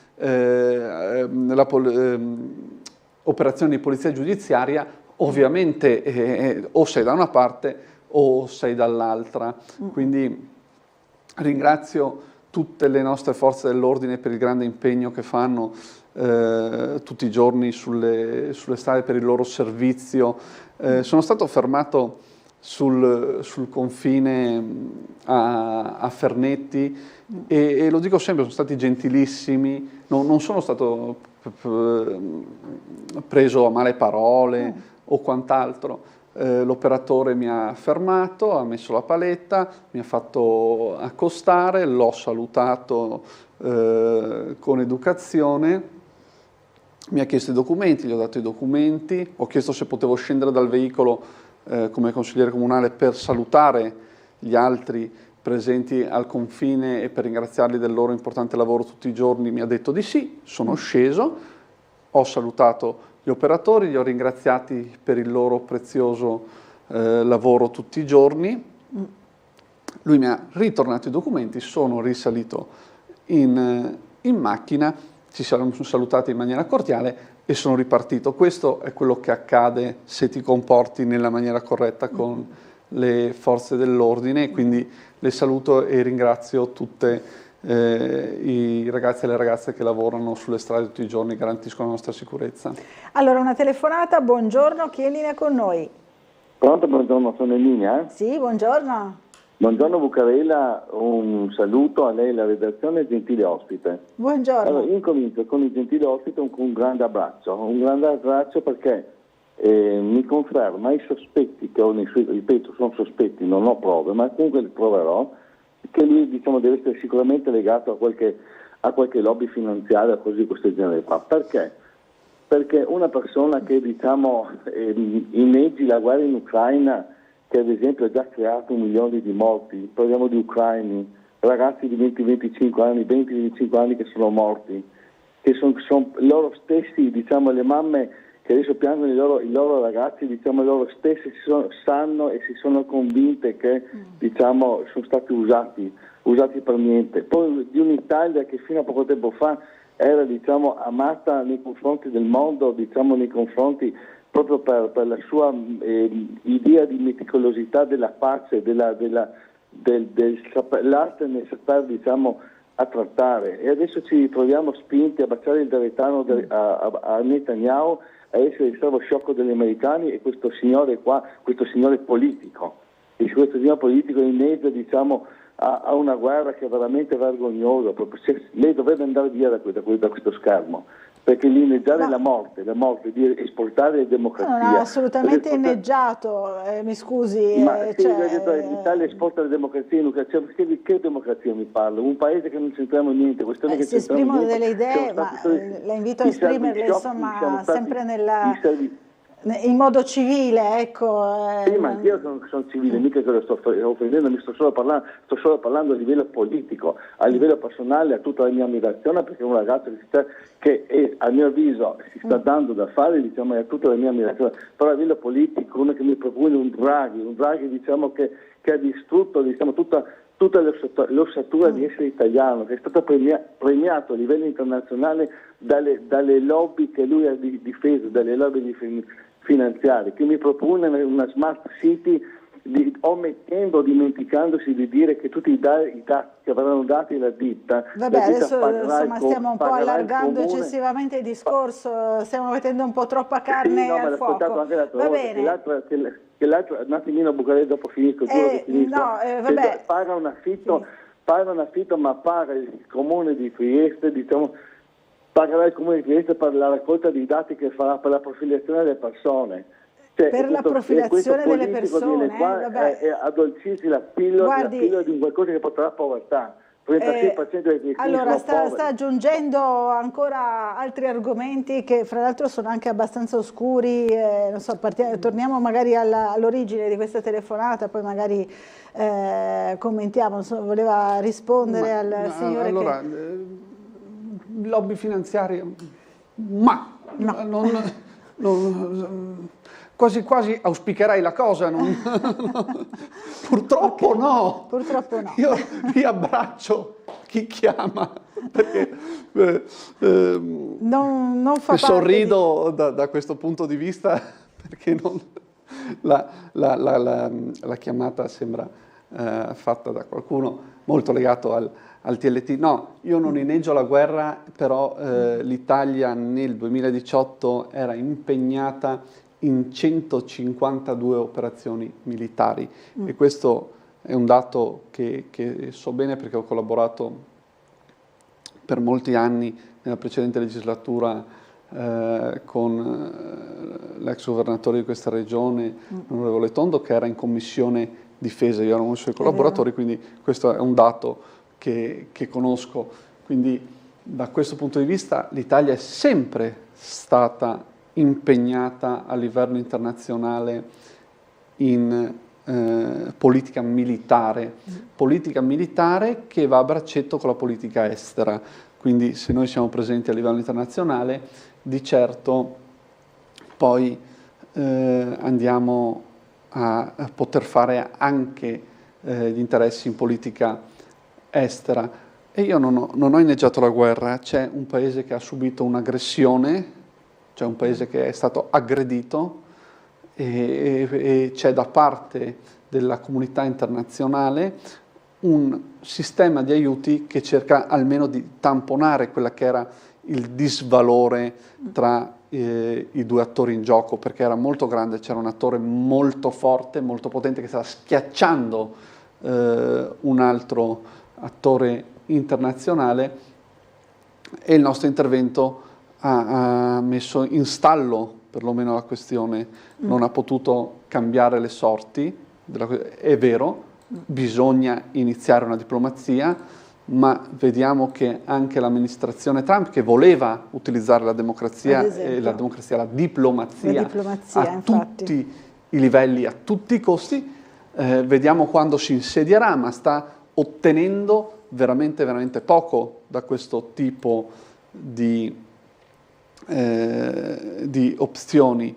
E il presidente Trump ha sempre detto e messo l'anima in questo impegno, e quindi stiamo parlando di qualcosa veramente che dal livello nazionale, cioè Trieste, anche per quanto sia importante a livello internazionale, il consigliere comunale di Trieste può agire assai poco, posso dare quella che è la mia idea. Per quanto invece riguarda i concetti di smart cities che erano stati lanciati, io sono molto a favore delle smart cities, perché migliorano la qualità della vita delle persone. Sono città dove l'inquinamento è più basso, città dove, se l'inquinamento è più basso, hai un livello di salute migliore senza spendere vagonate di soldi nella sanità, e quindi puoi fare investimenti in sanità andando a curare veramente le persone, ma senza avere la pressione magari dell'inquinamento che le fa ammalare. Tutti i dati sono dati sensibili, dati elettronici. Il dato più importante che esista, che il dato anagrafico ce l'ha solo lo Stato, e l'ente che lo tiene al sicuro è il comune. Forse si riferiva a una mia proposta di un po' di tempo fa, che dico aumentiamo la cybersicurezza, che è una cosa che anche in questo caso il cittadino non vede, perché la cybersicurezza il cittadino non la vede, no? Ma è fondamentale proteggere i dati. E come ho detto un po' di tempo fa, anche in questo caso c'è una mia proposta sul tavolo. So che il porto di Trieste lo sta portando avanti in maniera pionieristica rispetto agli altri, che è quello della cybersicurezza d'attacco da computer quantico. Ad oggi abbiamo notizie che anche Google ha creato dei transistor per fare in modo di munirsi di computer quantici. Il computer quantico ha una capacità di calcolo infinitamente maggiore rispetto a un computer normale, quindi sfonda le barriere di un computer normale in pochi secondi, e noi dobbiamo munirci di strumenti per proteggerci da questo tipo di attacchi, ma questo lo si può fare solo con la programmazione nel tempo. Ad oggi lo Stato italiano ha investito troppo poco in cybersicurezza. Noi in Comune lo stiamo facendo bene con i fondi del PNRR, grazie alla formazione del personale, a un dipartimento, adesso mi sfugge il nome, mi scuserà la dirigente del dipartimento, ma proprio non mi viene in mente in questo preciso istante il nome, ma c'è una dirigente veramente brava, che ringrazio per il suo prezioso lavoro. Recupererò questa cosa, scusate, adesso... E stiamo facendo investimenti sulla cybersicurezza, che è una cosa fondamentale. È fondamentale, appunto, una di quelle cose che non si vedono. Allora, sentiamo la telefonata, poi dobbiamo andare subito in pubblicità. Pronto, buongiorno, chi è in linea con noi? Pronto, buongiorno. Sono in linea? Sì, buongiorno. Volevo chiedere a Martini se sa qualcosa sulla nuova presidenza del porto. Ho capito. Allora, quello immagino che sappiamo un po' tutti, non lo so, esatto, se sa qualcosa di più. Non abbiamo non abbiamo accesso alle informazioni in modo privilegiato, noi abbiamo accesso alle informazioni in quello che fa il Comune di Trieste. Auspico che la Presidenza del Porto sia una grande continuazione del lavoro di Zeno D'Agostino, che è andato in altri lidi, e che ci sia la volontà di mettere una persona di caratura che possa portare avanti la crescita del porto di Trieste, che ha già degli ottimi collegamenti col resto d'Europa, e quindi l'Europa ha bisogno di Trieste, Trieste ha bisogno dell'Europa, di poter far arrivare qui le merci, di poterle esportare, di poterle magari trasformare e poi esportare fuori dal territorio. Quindi auspico questa cosa qui. Quello che posso fare a livello politico è questo, ed qui c'è il mio impegno. Dobbiamo fermarci per una piccola pausa pubblicitaria, a fra pochissimo.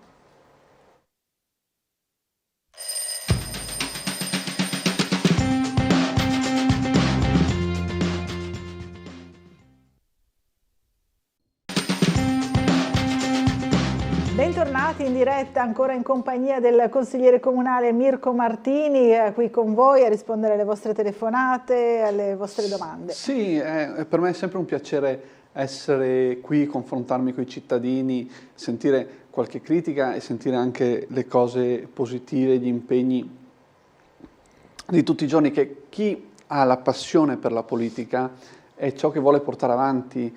E nel fuori onda stavamo parlando proprio di questo, che la politica dovrebbe tornare alla vecchia politica greca, della democrazia molto antica, che era quella delle piazze, di essere tra la gente, tra le persone tutti i giorni, e portare avanti degli interessi. Cioè la politica era portare avanti gli interessi della piazza e della comunità, con un impegno comune per crescere assieme, ed è quello che poi abbiamo voluto fondando Idea Giuliana, Civica Idea Giuliana, che qualcuno dice è un altro contenitore. No, questo è un movimento politico triestino fatto dai cittadini di Trieste, 100% civico, con un collegamento nazionale che è il sottoscritto, ma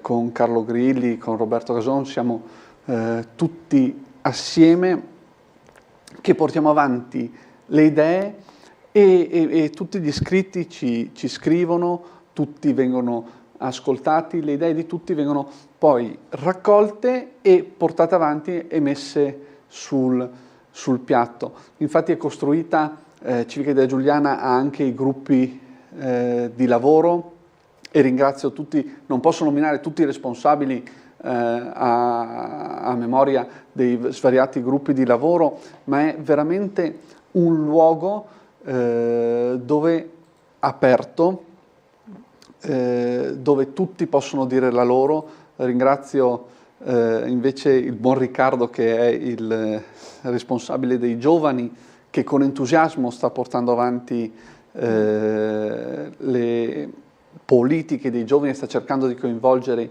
i giovani, e mi ricorda molto me agli inizi, che andavo, mi avvicinavo a questo mondo e cercavo di capirne i meccanismi, e adesso ancora devo capirli, quindi a svariati anni di distanza, perché ho iniziato a 19 anni nel mondo politico, sto ancora facendo fatica a capirne i meccanismi, ma vedo le proposte che porto avanti concretizzarsi.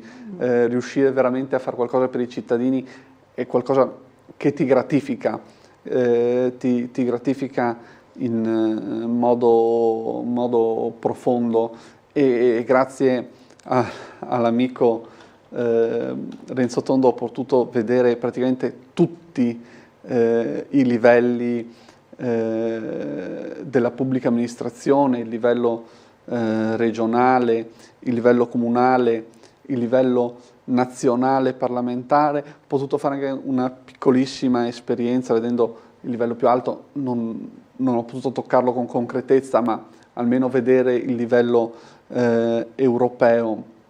Non ho potuto vedere il livello provinciale. Ecco, speriamo di poterlo rivedere, se ne parla molto, rivedere presto, perché un ente intermedio tra comune e regione serve, è utile, l'abbiamo visto. Questa riforma che sta predisponendo la regione, esatto, questa riforma positiva. sta andando avanti e speriamo vada ad aiutare anche quelli che sono i piccoli comuni.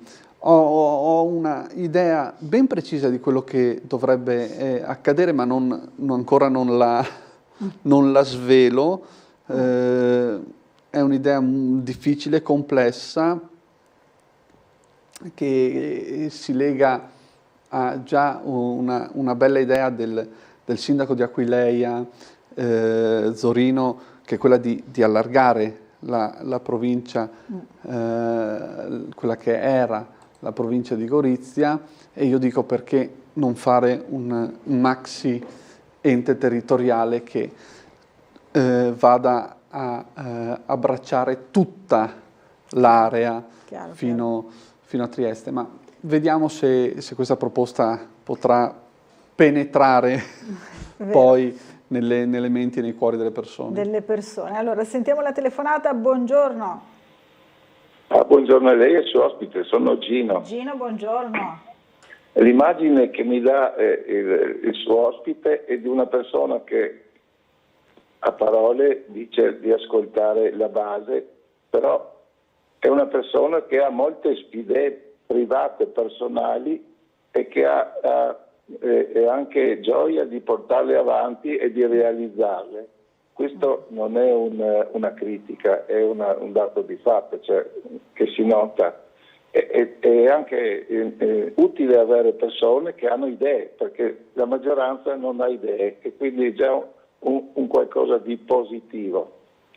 Però la politica deve sentire quello che i molti dicono, non quello che la persona sente, per fare un buon lavoro, a mio avviso, e lo voglio portare su un qualcosa di scivoloso, che è quel problema che è accaduto in questo tempo con il Catinara, con quella diatriba di quel povero persona che aveva bisogno di un'operazione e che gli è stata negata in parte perché non voleva vaccinarsi. Volevo appunto un giudizio su quello, perché ho notato che il potere, nella figura per esempio del Presidente della Regione, ha sostenuto il grande medico e nessuno si è occupato dell'ammalato, che però è quello che paga le tasse per gli stipendi di quelli che poi devono curarlo. Quindi volevo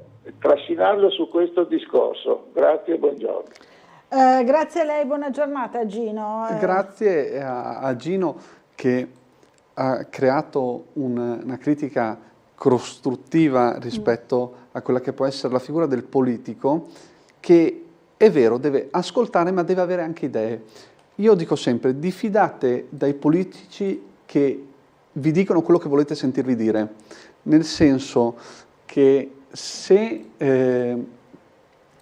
io vengo qui e faccio chiacchiere da bar e dico tutto quello che le persone poi mi vengono a dire, forse farei qualche voto in più, probabilmente farei qualche voto in più, ma farei un servizio peggiore di quello che fa. Per questo molte volte anche sono graffiante e sembro quasi aggressivo. Alcune persone che non mi conoscevano, che poi mi hanno conosciuto nelle piazze per strada perché mi vedono e mi dicono lei l'ho vista in televisione e io cerco di rapportarmi con loro, vedo che all'inizio si tirano indietro come che io fossi distante, poi conoscendomi queste persone dicono ma lei è diverso e questo è un mio difetto che cerco in ogni modo di andare a correggere, però è vero, ho anche un'idea di paese, di città, di Stato che è ben chiara, ben delineata e penso che possa essere un valore aggiunto. Riguardo a quello che ha detto il signore Gino, sì. Ricordo che in passato Renzo Tondo è stato uno dei pochi e io collaboravo con lui a votare contro l'obbligo vaccinale, cioè è una battaglia molto, molto antica. Allo stesso tempo però devo sostenere quella che è la scienza, che se c'è un impegno da parte degli scienziati, dei medici nel curare e nel prendersi cura delle persone, perché questo è un livello che dobbiamo passare, un livello superiore, che la sanità non deve solo curare il cittadino, ma deve prendersi cura del cittadino, che è un concetto completamente diverso. Per esempio, il comune si prende cura del cittadino da quando nasce a quando muore, cioè il comune è all'interno della vita del cittadino in maniera lineare e totale. Allo stesso tempo, se ci sono degli obblighi, se ci sono dei doveri da parte dei cittadini di prendersi cura di se stessi e di fare le proprie scelte, anche l'amministrazione deve fare la propria scelta. Spero di aver risposto senza nascondermi dietro un dito, nel senso che io sono a favore dei vaccini, ma sono anche molto liberale e a favore delle libertà, però le libertà portano dei doveri ben chiari dei cittadini, perché se noi viviamo nel mondo dei diritti senza avere doveri, disintegreremo il sistema Stato, andremo a disintegrare proprio quello che è il concetto di Stato. Noi abbiamo dei diritti che lo Stato ci garantisce, certo, ma abbiamo anche tanti doveri e la cosa bella, riallacciandomi al discorso di prima di Idea Giuliana, di stare in comunità, di stare assieme, è proprio agire verso quei doveri, perché se tutti collaborano, se tutti vanno a votare, se tutti fanno anche solo un piccolissimo gesto a favore della comunità, poi la comunità cresce assieme e soprattutto ci si sente all'interno di una comunità, all'interno di un sistema dove tutti dobbiamo essere uguali, tutti dobbiamo essere liberi, ma tutti consapevoli di avere dei doveri. Allora, su questa vicenda ci scrive anche Davide, il dottor Mazzara, un grande medico, molti telespettatori che seguono le tesi di un quotidiano e non credono a spiegazioni ufficiali lo sono meno, insomma non sono grandi medici, giustamente, anche questo va chiarito. Allora, una telefonata, buongiorno, chi è in linea con noi? Buongiorno e buon anno a tutti e due. Buon anno. Dopo questi bellissimi voli pindarici, noi siamo così, siamo così, dobbiamo collaborare, vogliamo tornare terra a terra nella nostra città e soprattutto nel Consiglio Comunale. Sì. Scuole che cadono a pezzi, la San Giusto chiusa non si sa per quanto tempo. I bambini smistati alla scuola Biagio Marin dove piove in palestra, questo è appurato, non si sa questi bambini che fine faranno. Bene, un gruppo è stato mandato alla scuola di Vierslevo, andranno, da quanto si è capito, in un'aula, un laboratorio di informatica che però non sarà più i ragazzi che fanno informatica alle medie della Sebo non potranno usufruire perché avranno questo. Mensa non si sa, la Biagio Marin, la San Giusto è una scuola a tempo pieno, quindi non si sa la mensa come arriverà. Tutti questi fattori, siamo a Trieste, siamo nel comune di Trieste, è inutile far voli pindarici, la guerra di qua, la guerra di là, tutti sappiamo che non vogliamo la guerra, però vogliamo che le nostre scuole, sono scuole dell'obbligo, poi c'è anche un asilo, la Transennato perché piove nella classe. Quindi cerchiamo di risolvere i nostri problemi di casa nostra con i nostri ragazzi che non si sa che fine faranno. Capito. Grazie, buongiorno. Grazie signora, buona giornata. Insomma ci richiama un po' a tornare agli argomenti che sono di stretta attualità in città, sì, no? Gli argomenti delle scuole. Però vengono decisi anche dalle telefonate, Sì, quindi uno questo è vero. poi si deve adattare. Per quanto riguarda le scuole, la signora ha ragione, per anni non è stata fatta manutenzione nelle scuole. Ricordo che il Comune di Trieste è uno dei pochi comuni in Italia che ha il carico delle scuole a 100% sulle sue spalle, perché noi riceviamo molto meno di quanto diamo alla scuola dell'obbligo da parte dello Stato centrale, e ricordo sempre che adesso vado a memoria, ci sono circa 50 milioni di euro investiti proprio nella ristrutturazione delle scuole, nella messa in sicurezza delle scuole, nel modo di operare nelle scuole. Però Trieste ha un grande problema, che è quello delle scuole contenitore.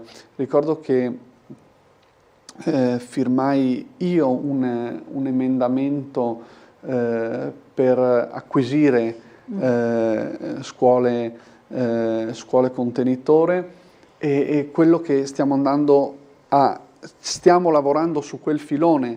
Per esempio avevamo inaugurato quella che era l'ex Timeus a San Giacomo per essere una scuola contenitore, cioè una scuola dove quando fai dei lavori in un'altra scuola trasferisci lì le operazioni e poi torni nella scuola finita. Ovviamente questo però crea tutta una problematica di stampo logistico ai cittadini e alle persone, che bisogna andare a far fronte sempre piano piano. Di certo però l'investimento sulle scuole lo stiamo portando avanti. In molti cantieri che stiamo facendo in varie sedi nella città lo stanno dimostrando, però quando tu fai il cantiere hai le proteste di chi ha dei disagi rispetto a questo cantiere. Se non lo fai hai le proteste di chi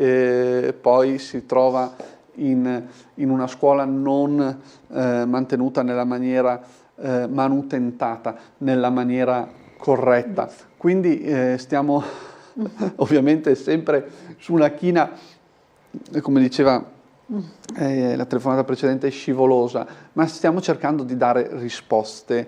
E quando poi devi agire a tampone, ricordo poi una battuta del dirigente dei lavori pubblici che mi dice: se io dovessi mandare i miei dipendenti, quelli che nella struttura hanno la responsabilità di rispondere a questo dirigente, una volta mandato il mio dipendente fuori, lo andrei a rivedere in ufficio 1 anno e mezzo dopo.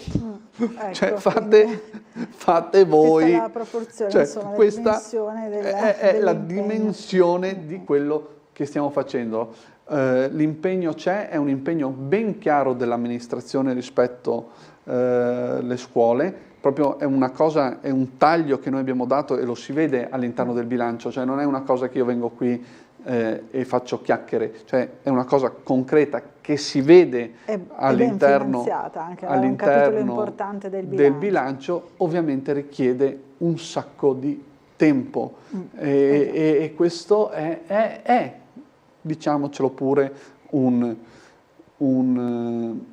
problema. Quindi da questo punto di vista è giusto che i cittadini facciano sentire la loro voce e che l'amministrazione vada poi a dare risposte. Abbiamo qualche mail da leggere. Allora Pierpaolo ci scrive: buongiorno, proposta di intitolazione di una via. Oggi su Libero troviamo un articolo sulla compianta Oriana Fallaci. Più volte la giornalista e scrittrice ha messo in guardia l'Italia e l'Europa dal pericolo islamista. Insomma, propone di intitolare una via a Oriana Fallaci, una grande giornalista. D'accordo con Pierpaolo? Sì. Sono d'accordo, ma allo stesso tempo ricordo che sul tavolo del assessore all'urbanistica, se non sbaglio, ci sono pile di mozioni su svariate intitolazioni. Noi abbiamo intitolato qualsiasi pezzo di strada intitolabile a Trieste, e questo tipo di operazioni richiederà del tempo. Adesso che si apre Portovecchio abbiamo una grande opportunità di ridare risalto a persone come Oriana Fallaci, grandi letterati, grandi persone di spicco che stanno a cuore a molti, e intitolare loro dei luoghi, delle piazze, delle vie, delle strade. Ci sono veramente tante le emozioni, perché le conosco avendo la competenza come commissione, e so che ne arrivano molte. Adesso sono lì ferme. Quando si aprirà la questione Portovecchio riusciremo poi a dare concretezza anche a questo tipo di idee dei cittadini. Alessandro scrive: Galleria di Piazza Foraggi, se prima avevamo la goccia, adesso quando piove abbiamo la cascata. È un po' che non ci passo, ma non lo so se la situazione è così. Pensiamo a cosa potrebbe accadere, dice: con le temperature sotto zero il ghiaccio si accumulerebbe tra la volta e la copertura, questo sarebbe in grado di sostenere il grande peso che si verrebbe a creare, ci scrive così Alessandro. Insomma. Allora, le opere che si fanno hanno degli ingegneri, dei tecnici che ci lavorano e che poi ne hanno anche la responsabilità. Certo. Quindi molte volte vediamo un eccesso anche di zelo da parte di chi giustamente però dice: la responsabilità è mia, e quindi tutti i calcoli che vado a fare è anche per tutelare chi ci passa e chi utilizza quella galleria o quella strada, quello scalino o il tram, perché anche il tram che vedremo ripartire a breve ormai, sì, ha avuto questo tipo di preconcetto certo. e di modus operandi. Quindi ringrazio il cittadino per la segnalazione. Mi informerò su questo, ma sono abbastanza tranquillo che tutti i lavoratori del Comune di Trieste lavorino nella maniera corretta, e ringrazio sia quelli che conosco e mi conoscono, e sia quelli che magari sono più distanti dalla politica, perché sono veramente tanti, ma che ogni giorno lavorano con trasparenza, con serietà all'interno del Comune di Trieste, perché di tanto in tanto ci dimentichiamo anche di queste persone. È vero. Ed è importante valorizzare anche il loro lavoro, perché se le nostre indicazioni hanno concretezza è grazie a tutte queste persone. Grazie a Mirko Martini per essere stato con noi stamattina. Torni presto a trovarci qui a Sveglia Trieste, e buon proseguimento dell'anno nuovo. Per me è sempre un piacere, e buon proseguimento ancora a tutti. Grazie a lei. Allora noi ci fermiamo per un po' di pubblicità, subito dopo sarà con noi la senatrice Tatiana Rojc del Partito Democratico. A fra poco.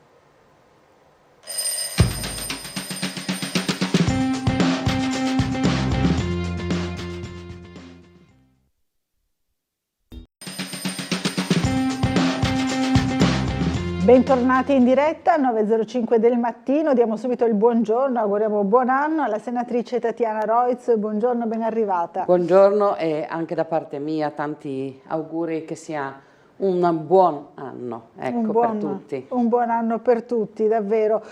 Già questa mattina, insomma, i nostri telespettatori ci hanno evidenziato varie problematiche, in tanti sono preoccupati per l'aumento dei prezzi del gas, ad esempio, comunque in generale dell'energia, ma insomma i casi più recenti ci puntano l'attenzione sul gas. Ci scrive ad esempio Davide: comunque il costo dell'energia in Germania è più basso del 30% rispetto al costo italiano, nonostante la Merkel e la sua dipendenza dal gas russo. Da noi Lega e 5 Stelle avevano la stessa idea. Insomma, in tanti si dicono preoccupati da questo aumento, e poi insomma si fanno varie analisi, no, dello scenario internazionale.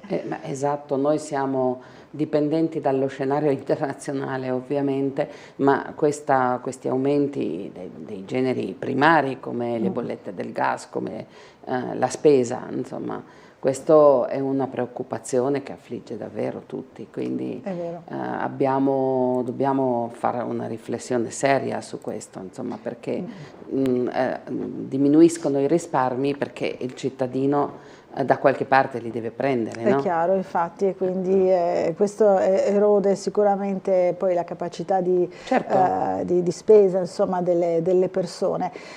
Ci scrive ancora Maria Stella: inutile parlare di sviluppo industriale, altro tema molto all'attenzione, è delicato, senza affrontare seriamente i costi dell'energia. Anche qui, no, torna questo motivo: vogliamo lavorare per riprenderci il gas da chi prima lo forniva a un quarto del prezzo attuale, scrive Maria Stella, e non prendiamo in giro la gente. Insomma, sono anche arrabbiati in qualche caso. Giustamente, no? Perché il cittadino si rende conto di essere impotente, ma ci rendiamo conto tutti di essere un po' impotenti, perché il quadro internazionale è davvero preoccupante. Se non si concludono queste tensioni, che ahimè sono alle porte nostre del centro Europa, sarà molto difficile affrontare questo anno, ma anche i prossimi. Anche i prossimi. Allora, c'è la vignetta per sorridere un po' di Marco Englaro, vediamo che riguarda il tram di Opicina. Adesso porta il tram, ecco qui la possiamo vedere, ma i disi che non parti, manca ancora i frenadori, i meccanici, i manutentori, quei che pulissi, se de fare gli orari, non si può mica pensare a tutto, è la risposta, insomma. Quindi questa è la vignetta. Ringraziamo e salutiamo Marco Englaro, ci fa sempre sorridere dei casi, no, che accadono qui a Trieste. Si parla del tram anche oggi, ad esempio sul giornale, no? Di questa difficile ripartenza del tram di Opicina. È una storia infinita, ma il tram è determinante. Io ricordo sempre la Lectio Magistralis che Tullio Chezzi ci aveva fatto sulla triestinità quando aveva avuto la laurea honoris causa all'Università di Trieste. Lui parlava appunto dell'importanza del tram che collega i due mondi, Trieste e il Carso, in 20 minuti praticamente, no? Ecco. Questo è non soltanto un'attrazione turistica che ci invidiano tutti e di cui tutti parlano, ma è un fatto per i cittadini triestini che scendono da Opicina o da quelle parti. Rappresenta sicuramente un mezzo di trasporto importante, poi bellissimo, è fermo da tantissimi anni, e questo è un vulnus importante della città. Dal 16 agosto 2016, ecco. Quindi insomma sono 8 anni pieni, anche sì, qualcosina in più. Esatto. Allora, invece viene sempre messo così un po' in relazione appunto il trasporto attraverso il tram e l'attesa ripartenza di questo mezzo di trasporto con invece il progetto della cabinovia che dal TAR ha ricevuto abbiamo visto, insomma, sono stati accolti 2 ricorsi contro la cabinovia riguardo il riavvio necessario del rilascio dei permessi, no? Quindi, sicuramente questo è un tema delicatissimo. Sì. Mi dispiace molto che l'amministrazione comunale non ascolti i cittadini, sono scesi in migliaia in piazza e coi tempi che corrono non è tanto facile far scendere i cittadini. Ecco, piazza, esattamente. No? quei soldi sarebbe opportuno destinarli alle molte problematiche che Trieste ha, non ultima quelle delle scuole che sono obsolete, non ultima quella oggi della viabilità, quindi io credo che quel progetto io spero vada ripensato da parte dell'amministrazione comunale, ma non perché io non prendo una posizione a prescindere. Credo che sia un'opera inutile, pericolosa, perché chi conosce Barcola sa benissimo che il terreno è quello che è e quindi fare dei lavori di questa portata è molto delicato. Non ultimo, pensare a quei cittadini a cui verrà portato via del terreno e che si vedranno declassificare, depauperare le case, le proprietà che magari sono state costruite e acquistate con grandi sacrifici. Tutto questo, oltre allo scempio della natura, perché Boveto è un'oasi naturale assolutamente da preservare, e i costi. Io ricordo all'inizio di questo progetto avevo chiesto a uno studio di ingegneristica di farmi una prospettiva, non proprio per approfondire, no? Esattamente, non tipo per di il progetto. costo dell'opera evidentemente, ma per il costo della manutenzione dell'opera, che dovrebbe essere di circa 1 milione, 1,5 milioni di euro all'anno. Ora, non è credibile il fatto che si possa coprire questa spesa di gestione con i soli passeggeri. Quindi questo ricadrebbe sulla regione, sul comune, e quindi depauperando, togliendo fondi per altre spese che secondo me sono molto più opportune e molto più determinanti per la vita dei cittadini. Ecco, chiariamo questo perché spesso ci si sente rispondere appunto ma quei soldi sono destinati a quel capitolo e quindi non si possono spendere per altro, no? Quando le persone chiedono appunto ma usiamoli per i marciapiedi, per le scuole, per la viabilità ordinaria eccetera, però è proprio questo meccanismo, no? Della gestione, poi della manutenzione, della gestione dell'opera che una volta che viene avviata è questo che preoccupa, insomma, per quanto riguarda l'erosione di risorse. Assolutamente sì, questo è il punto. Se i soldi ci sono per farla, ma poi bisogna pensare, avere una visione a lungo termine, non a brevissimo termine. Allora, ci scrivono ancora i nostri telespettatori. Dunque la sua ospite ha detto che diminuiscono i risparmi. Quali risparmi? Non si arriva più alla fine del mese e stiamo consumando i pochi risparmi che abbiamo. E poi scrive Sonia, anche lei insomma preoccupata per questo aumento, no, dei prezzi. Ancora Nevio ci scrive: buongiorno, Sveglia Trieste, chiedo alla senatrice in studio, i nostri padroni americani, dice, lasceranno fare lo scambio per la liberazione della nostra giornalista. Ecco, qui va su un tema invece di carattere nazionale e internazionale, no? Alla signora Sonia dico che avevo inteso esattamente quello che lei diceva, no? E quindi sono d'accordo con lei. Fino a poco tempo fa era possibile mettere da parte qualcosa, adesso diventa veramente difficilissimo. Molto difficile. Sì, molto difficile, che vuol dire togliere la possibilità alle famiglie di far studiare i ragazzi, di accedere a tanti servizi che sono necessari. Esattamente. Questo tema dello scambio e della prigioniera Sala apre ovviamente tutta una serie di tematiche e di problematiche che sono legate al nostro intendimento di libertà di stampa, di diritti delle donne, di diritto all'informazione. È chiaro che siamo tutti preoccupati perché questo può dare un là a un fenomeno che sarebbe pericolosissimo, perché se togliamo, come dire, questa capacità di informazione, che poi è un diritto di tutti, gli stati, il mondo ha diritto di sapere cosa succede nel mondo, visto che siamo tutti parte della stessa, siamo tutti nella stessa barca, come potremmo dire, no? Certo. Quindi è chiaro che si pone un problema molto delicato, e si pone un problema anche molto delicato appunto anche con gli Stati Uniti, che in qualche modo esercitano un certo influsso, non so se negativo o positivo, dipende, però noi hanno il loro peso, sicuramente. Certo, hanno un peso politico non indifferente in queste faccende. È vero. Allora, dobbiamo fermarci per una piccola pausa pubblicitaria, ci rivediamo subito dopo, ancora in compagnia della senatrice Tatiana Rojc, qui per voi appunto per rispondere alle vostre domande, alle vostre segnalazioni. A fra pochissimo.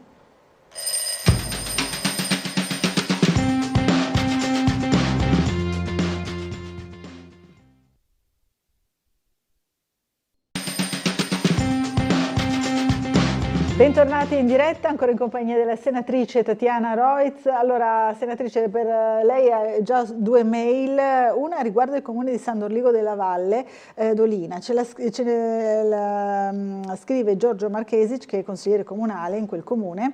Carissima Laura, dice: vorrei chiedere alla senatrice Tatiana Rojc che ne pensa che certi diritti acquisiti della minoranza slovena spesso e volentieri vengano svenduti per pochi denari. Mi riferisco, sempre se a conoscenza, che nel comune di San Dorligo il segretario comunale non conosce lo sloveno, come invece previsto dallo statuto di quel comune. Questa è la domanda del consigliere Marchesic. Beh, ringrazio per questa domanda, che è una domanda che non riguarda soltanto la minoranza slovena. C'è un grosso problema in Italia, lo abbiamo sollevato più volte anche con interrogazioni parlamentari assieme ad altri colleghi, perché c'è una carenza di segretari comunali spaventosa, e quindi i comuni sono obbligati, i comuni cosiddetti minori, che poi è una bruttissima parola, sono obbligati a accedere a questo servizio in maniera molto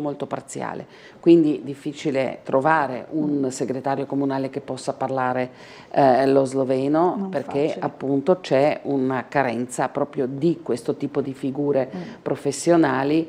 Credo che questo sia molto sentito appunto dai comuni che non hanno la possibilità di avere un segretario comunale a disposizione, e che è un problema che bisognerebbe affrontare proprio a livello nazionale. Sono tutti i comuni montani che, insomma, qui si apre un tema molto delicato e molto difficile, perché quando io, che insomma giro un po' nel Friuli Venezia Giulia, ascolto i sindaci, che sono degli eroi talvolta, e che soprattutto nei comuni montani fanno di tutto, dallo spalare la neve a rispondere al telefono, ad aprire il municipio, quindi altro che se questo è un problema sentito, e quindi andrebbe risolto proprio a livello nazionale. C'è proprio una carenza proprio di questa figura, no? per i comuni italiani, è un mal comune. Assolutamente, diciamo così, e no? quindi concordo che bisognerebbe affrontare questo, ripeto, lo abbiamo tentato di affrontare più volte anche con interrogazioni nella scorsa legislatura, ne abbiamo parlato anche in questa, e andrebbe risolto come molte altre cose, che riguardano appunto i servizi dei piccoli comuni. Allora, ci scrive Elio: non sarebbe ora, invece torna sul caso Cabinovia, non sarebbe ora di parlare dei collegamenti ferroviari al posto di un'opera costosissima e inutile? Così si esprime Elio. Allora, concordo ovviamente, e non è una questione politica la mia, è una questione proprio di tipo pratico. Noi abbiamo un collegamento con Venezia che è molto lento, abbiamo un collegamento con l'Europa centrale che insomma lascia molto a desiderare, molto, E quindi dico, cerchiamo di fare un discorso di questo tipo, di potenziare questo tipo di servizi che sarebbero un bene anche per, non soltanto per i passeggeri, ma anche per i traffici di tipo economico, di traffici di trasporto merci, eccetera. Questo sono più che d'accordo, ma non da ora, da tantissimo tempo. Questo alleggerirebbe anche il traffico su gomma che ci fa preoccupare, perché chi viaggia sul tratto proprio Trieste-Venezia si rende conto della fila interminabile di camion, di tir che sono pericolosissimi perché sono talvolta stanchi e quindi provati dal loro lavoro, e quindi diventano pericolosi per qualsiasi che insomma viaggia su quelle tratte. Su quelle tratte. Senatrice, quando riprenderete adesso i lavori appunto parlamentari?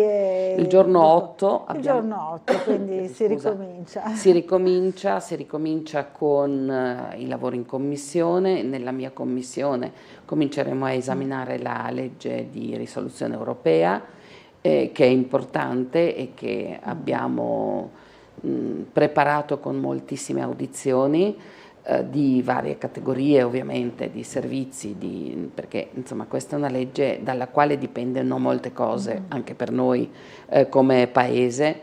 Il diritto europeo ci impone di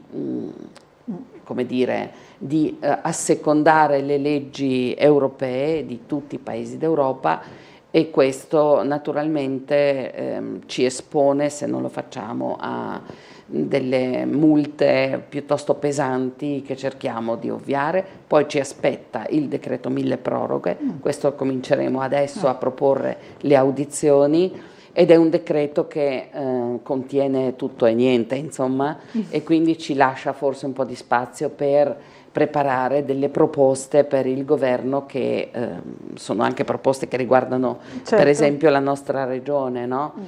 Io batto sempre il punto del Portofranco, l'ho proposto anche con un emendamento che non è stato preso in considerazione nella finanziaria, perché credo che questo, come i nuovi proprietari del sito Wärtsilä hanno richiesto, sarebbe un grosso volano, ma non solo per Trieste, è trasversale. Io ho un presidente di commissione che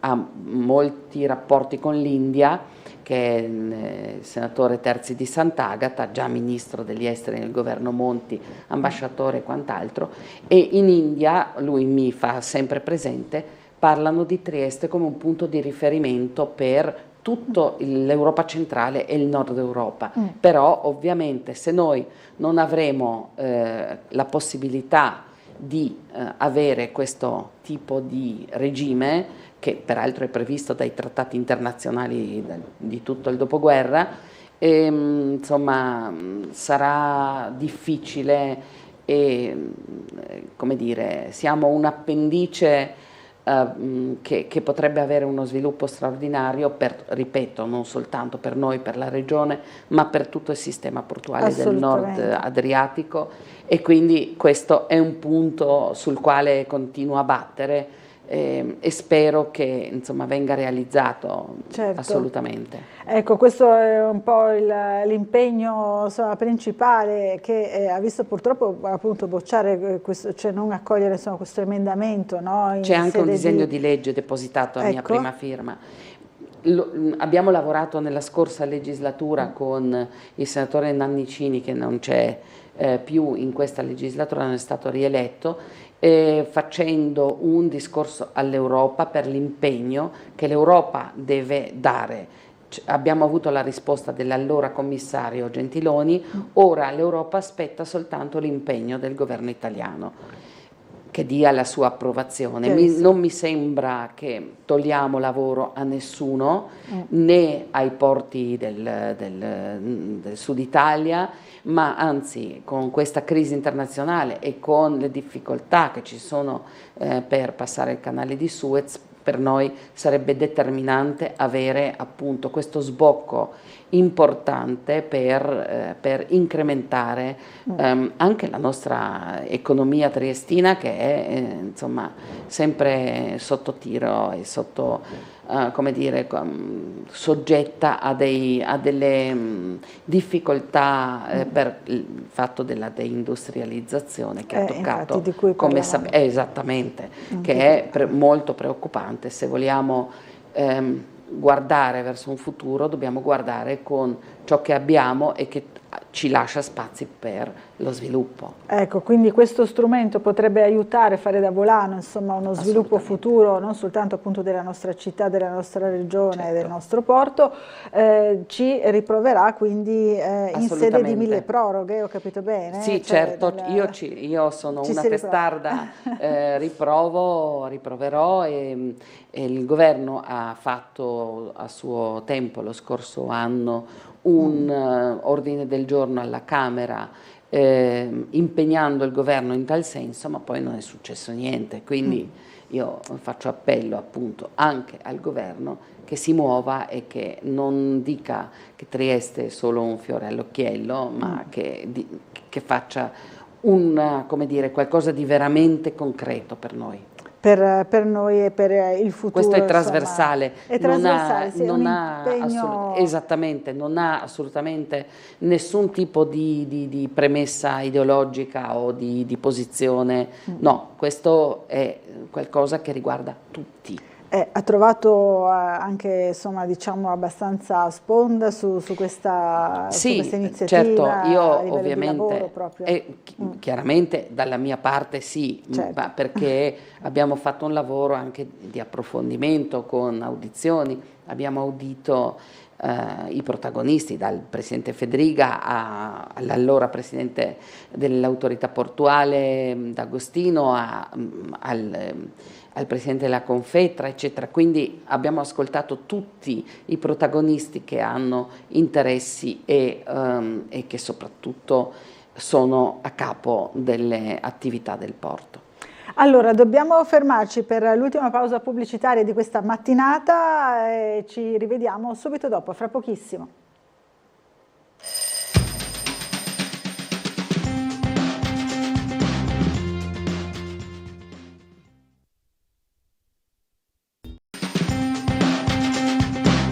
Bentornati in diretta a Sveglia Trieste. Allora, ci sono, senatrice, anche tante mail da leggere, le leggiamo subito. Tanti sono gli argomenti che ci propongono i nostri telespettatori. Ad esempio ci scrive il signor Fabio e dice: buongiorno, vorrei che la vostra ospite dicesse quali provvedimenti prendere contro quegli stati che ignorano Schengen e fanno passare indisturbati i clandestini. Dice, cioè, fa un po' di confusione, ma sì, ignorando lo spazio, insomma, europeo Schengen. Complimenti per la trasmissione, un buon anno a tutta la redazione. Grazie al nostro telespettatore. Allora, questo è un tema estremamente difficile da affrontare, infatti. Non perché non lo si voglia affrontare, ma perché si fa un po' di confusione su dove siano i confini degli stati di Schengen. Esatto. Perché noi siamo stati abituati, noi più antichi, i giovani no, a vivere Trieste come una città di confine. Ora non c'è più questo confine, ma il confine vero su cui l'Europa dovrebbe riflettere è quello tra la Croazia e la Bosnia, per esempio. E lì c'è una questione delicata. Io capisco anche la posizione della Croazia, chiedo scusa, che ha una forte presenza della propria minoranza in Bosnia, ma questa è una questione che non dobbiamo risolvere e non possiamo soprattutto risolverla a livello locale. Questa è una questione che va risolta a livello europeo, io lo dico da buon principio.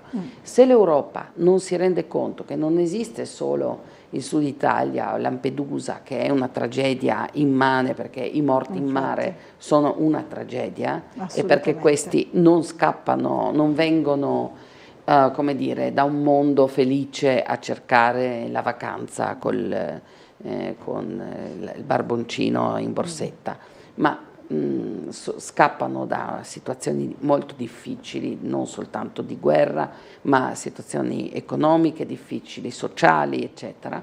Allora dobbiamo fare una riflessione su come risolverla a livello europeo. Quando uno Stato come l'Ungheria non accetta di accogliere un numero adeguato di profughi, che sono appunto gente che ha soltanto alla ricerca di migliorare la propria vita. Ho molto riflettuto su questo, ho parlato con molti anche diplomatici degli stati africani soprattutto, che hanno difficoltà. Noi non ci rendiamo conto neanche delle difficoltà che loro vivono in questo paese che noi difficilmente conosciamo. Ecco, qui forse sbagliamo anche un'altra cosa, e non ci rendiamo conto che esiste una diaspora africana di gente che ha studiato in Europa, in Italia in particolare, che ha ormai un'età che non è arrivata coi barconi, ma è arrivata in tempi non sospetti qualche decennio fa, e che conosce bene la realtà europea e la realtà africana. Ecco, forse ci dovremmo consultare anche con la diaspora africana. Poi ovviamente noi abbiamo la rotta balcanica che diminuisce un po' il peso durante l'inverno per questioni proprio di clima, e qui, anche qui, ripeto, il confine di Schengen non è tra Italia e Slovenia, Trieste, no, ma è altrove, e quindi lì chi è andato diciamo, in quelle terre a vedere cosa succede fa dei racconti spaventosi. È vero, terribili, dei reportage davvero spaventosi. Esatto. Allora, torna invece sul tema della cabinovia il signor Marino, dice: chiedo alla gentile ospite cosa ne pensa della cabinovia sull'Etna, che è stata costruita nel lontano 1953, ricostruita per ben 5 volte a causa di eruzioni vulcaniche. Tengo a notare che la costruzione di detta opera è stata costruita e ricostruita con interventi privati. Non conoscevo insomma questa realtà, però chiede insomma un parere. Sull'Etna si scia. Si scia. Quindi la questione è un po' diversa, quello è veramente probabilmente un servizio di tipo turistico. E c'è anche l'investimento privato. Esattamente, no? Perché è chiaro che questo riporta anche però a una riflessione anche su quel ponte, sul ponte di Messina, ecco. Che in zona sismica cosa sarà se arriva un grosso terremoto. Lì la falda c'è, lo hanno detto i geologi, non certo io, e quindi se sull'Etna la cabinovia è stata ricostruita 5 volte, cosa facciamo? Da noi se viene una bora insomma di quelle toste, notevoli, ecco, a parte che ovviamente la cabinovia si ferma, ma se fa dei danni bisogna anche ripararli, e questo è un'ulteriore aggiunta sui costi. Io sono d'accordissimo che insomma non abbiamo fatto forse una riflessione abbastanza approfondita prima di entusiasmarci per questo tipo di lavori. Ecco, la senatrice è anche oggi sul Piccolo intervenuta su questo tema, dicendosi preoccupata anche per l'insistenza appunto dell'amministrazione comunale a voler portare avanti comunque quest'opera. Esattamente, questo mi dispiace, perché se uno si impunta e non ascolta quello che dicono le autorità e quello che dice anche la cittadinanza, perché insomma c'è stata una grande manifestazione di migliaia e migliaia di persone che sono scese in strada per dire che è un'opera che non viene approvata dalla città. Vorrei vedere quanti cittadini triestini sono d'accordo su quest'opera, che porterà benefici. È un punto di domanda. Era stato proposto un referendum che però non è mai stato fatto, no? Però ci sono le migliaia di firme che raccontano forse una storia, no? Un po' diamo la parola al cittadino. Il cittadino ha sempre ragione, perché se il cittadino vive male vuol dire che c'è qualcosa che non va nel rapporto tra cittadino e istituzione. Allora, il signor Gianni, che salutiamo, un amico di Tele4, ci scrive ancora buongiorno, sereno proseguimento dell'anno che ha iniziato a fare i suoi primi passi alla signora giornalista e all'ospite gentilissima, senatrice del PD. Oggi si parla dell'accorpamento degli uffici della Regione disseminati nelle varie contrade. Questo è un vecchio sogno della Regione di tanti anni addietro che oggi ricompare con grandi polemiche, scrive Gianni. Ricordo che per questo desiderio la vecchia nobile casa dei ferrovieri di grande architettura, il noto stile viennese, è stata rasa al suolo e al suo posto doveva realizzarsi il palazzo per raggruppare tutti gli uffici regionali, ma il progetto non si è realizzato causa il grande sbaglio degli architetti che non hanno calcolato che il progetto non stava nello spazio della vecchia casa ferroviaria. Oggi al suo posto c'è il giardino dedicato alla pittrice Fini. Nota storica, in quel sito è partito il primo treno destinazione Vienna. Oggi, se verrà realizzato, non si creerà lo sconcerto di allora, ma non sarà abbattuto nessun palazzo, ma 2 vecchi magazzini. Questa è la considerazione, insomma, di Gianni. Un saluto a tutti e anche alla mia Mariuccia che oggi compie gli anni, e quindi auguri anche a Mariuccia. Ringrazio per gli auguri, ovviamente faccio anch'io gli auguri alla signora Mariuccia, ma ringrazio molto per gli auguri e concordo. La Regione è vero, ha tutti questi uffici sparpagliati. Se io ricordo il passaggio quando è finita la grande gloriosa storia del Lloyd Triestino di Navigazioni e abbiamo avuto in cambio del palazzo della Regione, oggi in piazza Oberdan, sede antica del Lloyd, in cambio il palazzo della Marineria che non ha lo stesso stile o lo stesso impatto che può avere palazzo del Lloyd. Oggi la Regione ha una parte della sede lì. Va bene, trasportiamolo in Portovecchio, ma dopo cosa vuol dire questo? Vuol dire avere in Portovecchio, che fa parte dell'urbe, un sito di uffici che non farà vivere quell'area, perché gli uffici chiudono alle 5, 5 e mezza, quello che è, e dopo l'area si svuota. Quindi cosa sarà di quell'area? Parlo ovviamente dei siti espositivi. Secondo me anche lì non abbiamo proprio una visione completa di cosa potrebbe diventare tutto l'ampia area di Portovecchio.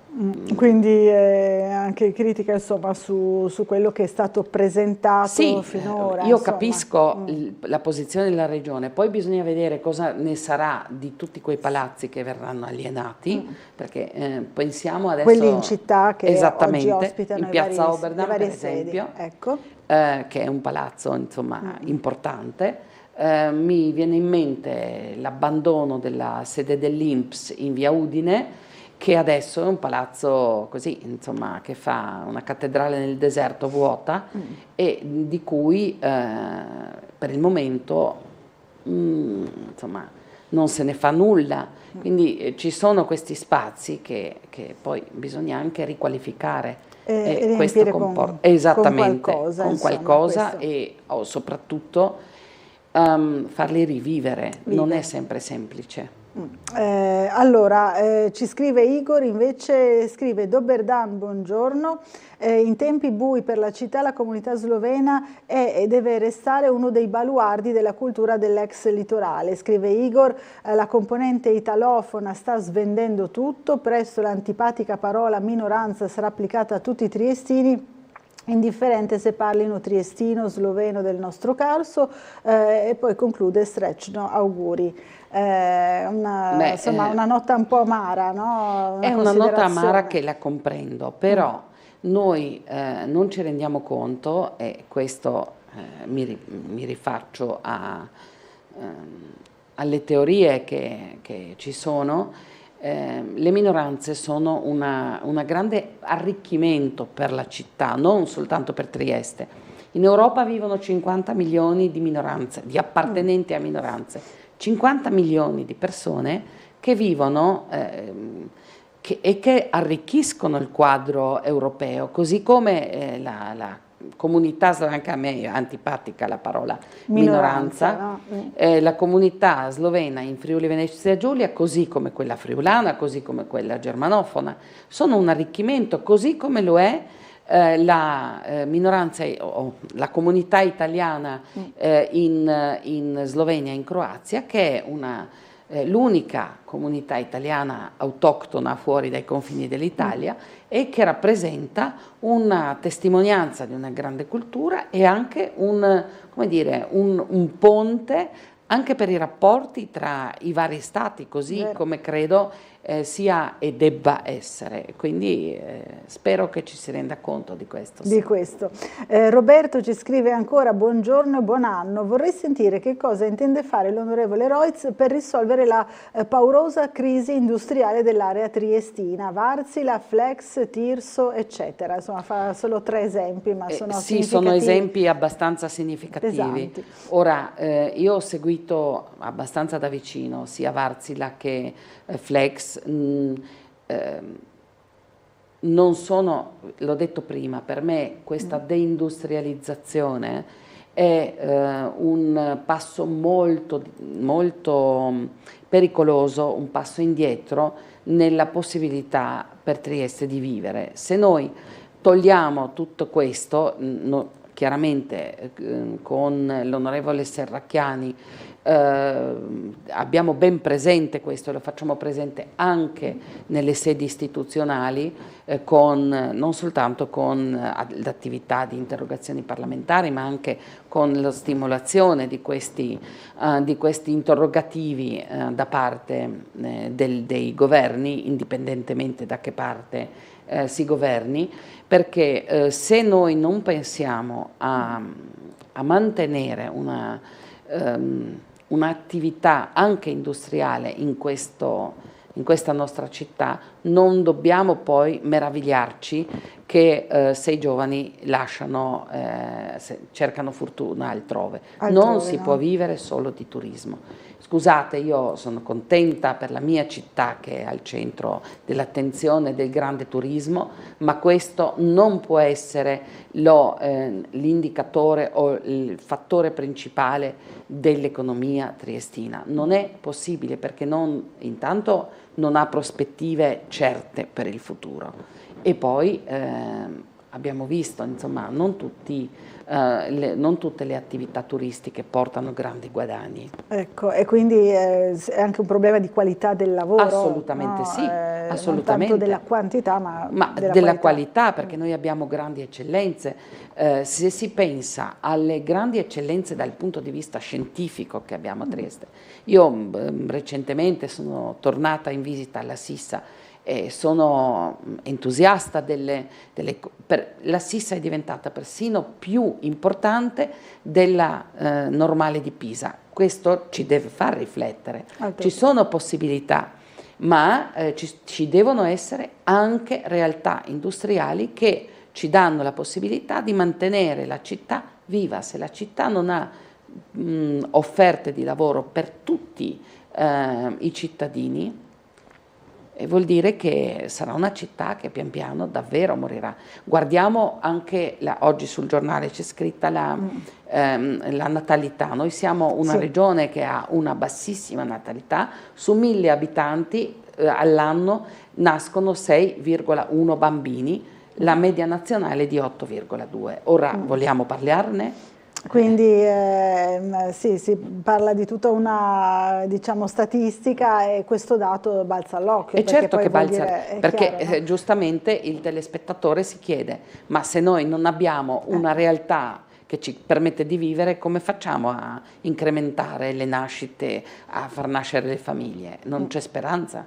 Un dato positivo di questa statistica che viene pubblicata oggi e che ha colpito, insomma, anche alcuni nostri telespettatori, è che siamo sopra la media italiana per libri letti e interessi culturali. Questo è un record insomma, che fa piacere. Assolutamente, no? Assolutamente. Insomma, io qualche decennio forse fa mi ha colpito il fatto che è balzato alla cronaca nazionale il fatto che a Trieste si vendessero più biglietti per i teatri che per le partite di calcio. E questo è significativo. Esattamente, no? Vuol dire che insomma basti vedere il successo che fa il Teatro Rossetti, noi siamo, penso, l'unica città in Italia che ha tre teatri stabili, insomma, il Rossetti, quello sloveno e la Contrada. Quindi insomma, e tutte le grandi attività connesse e vorrei fare un appello ai triestini. Questo aprile ci sarà 3 giorni di un festival importante. Avremo a Trieste, su iniziativa dei Wiener Symphoniker, un piccolo festival di primavera. Avremo una delle orchestre più importanti austriache nazionali che faranno da noi 3 concerti, forse qualche sorpresa ancora, e questo è un segnale. Se siamo così importanti, interessanti per l'estero, perché non dobbiamo valorizzarci anche tra noi?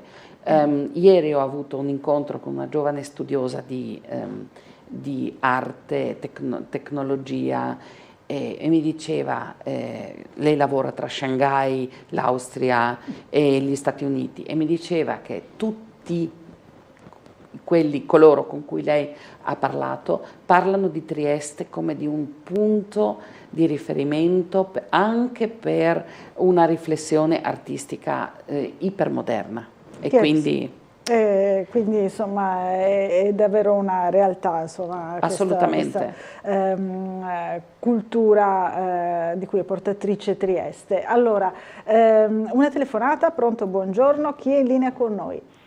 Sì, buongiorno Nino, buongiorno a voi, buongiorno a lei. Ho sentito parlare la senatrice, mi sembra senatrice, sì, del Partito Democratico, alcuni riferimenti. Allora vado a flash. Ha parlato del ponte, ma signora, lei ha visto che nei paesi non nostri, ma del sud atlantico, nel senso Giappone e altri paesi, costruiscono dei ponti mega galattici e sono in zona sismica ancora più di noi. Sicuramente il ponte lo fa la vostra controparte, allora può dar fastidio, però insomma bisogna essere anche intelligenti, che ormai stiamo arrivando a un punto che la nostra intelligenza è più di una volta. Allora quindi perché negare di avere un ponte che ci può unire un'isola che in questo momento ha dei traghetti?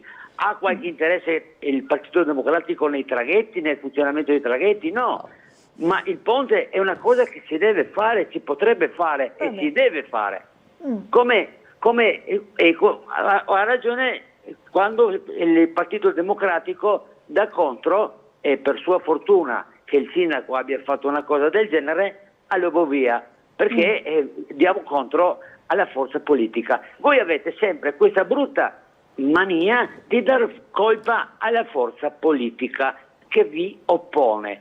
Purtroppo no, invece di lavorarci insieme per creare, no, voi siete sempre contro. Mi dispiace, per l'amor di Dio, ognuno fa come vuole, però non è giusto. Capito, Nino. Senatrice, lei purtroppo vediamo anche ogni giorno, costantemente, al Parlamento cosa succede. Si immagina qua a Trieste. Allora voglio dire, il suo amico russo, no? Che ha fatto dare 50 milioni di euro per il Porto Vecchio.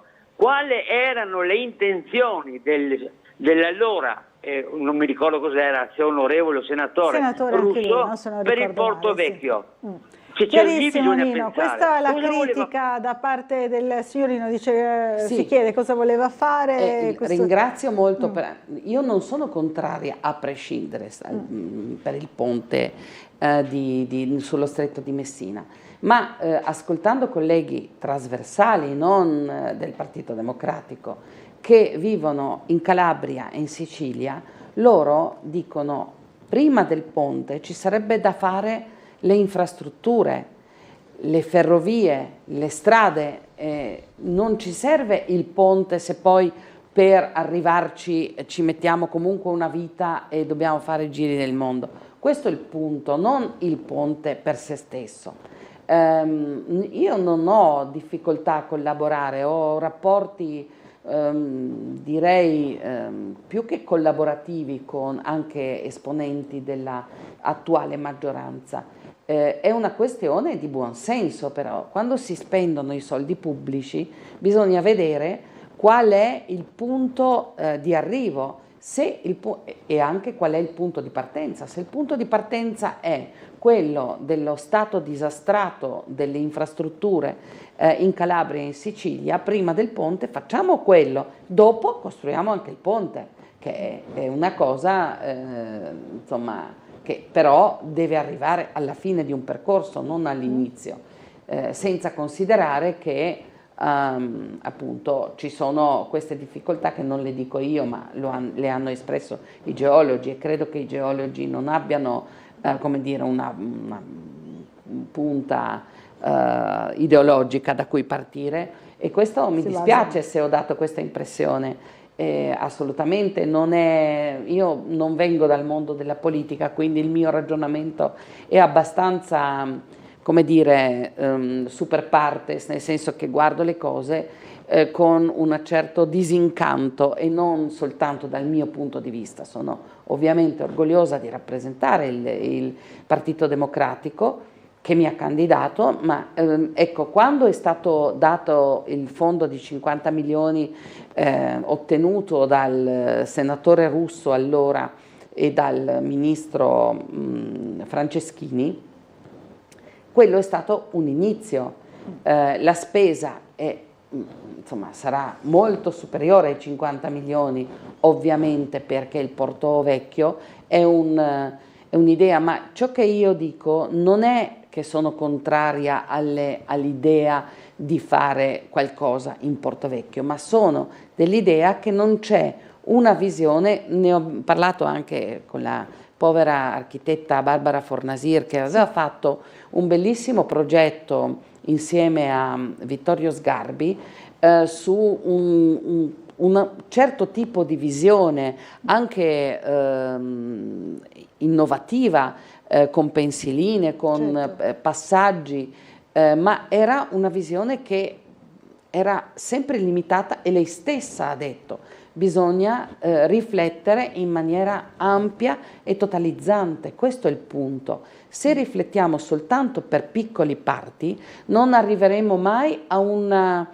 come dire, a una condivisione, ma non con le forze politiche, con la cittadinanza, che è quella che deve essere, che usufruirà dei lavori che saranno fatti.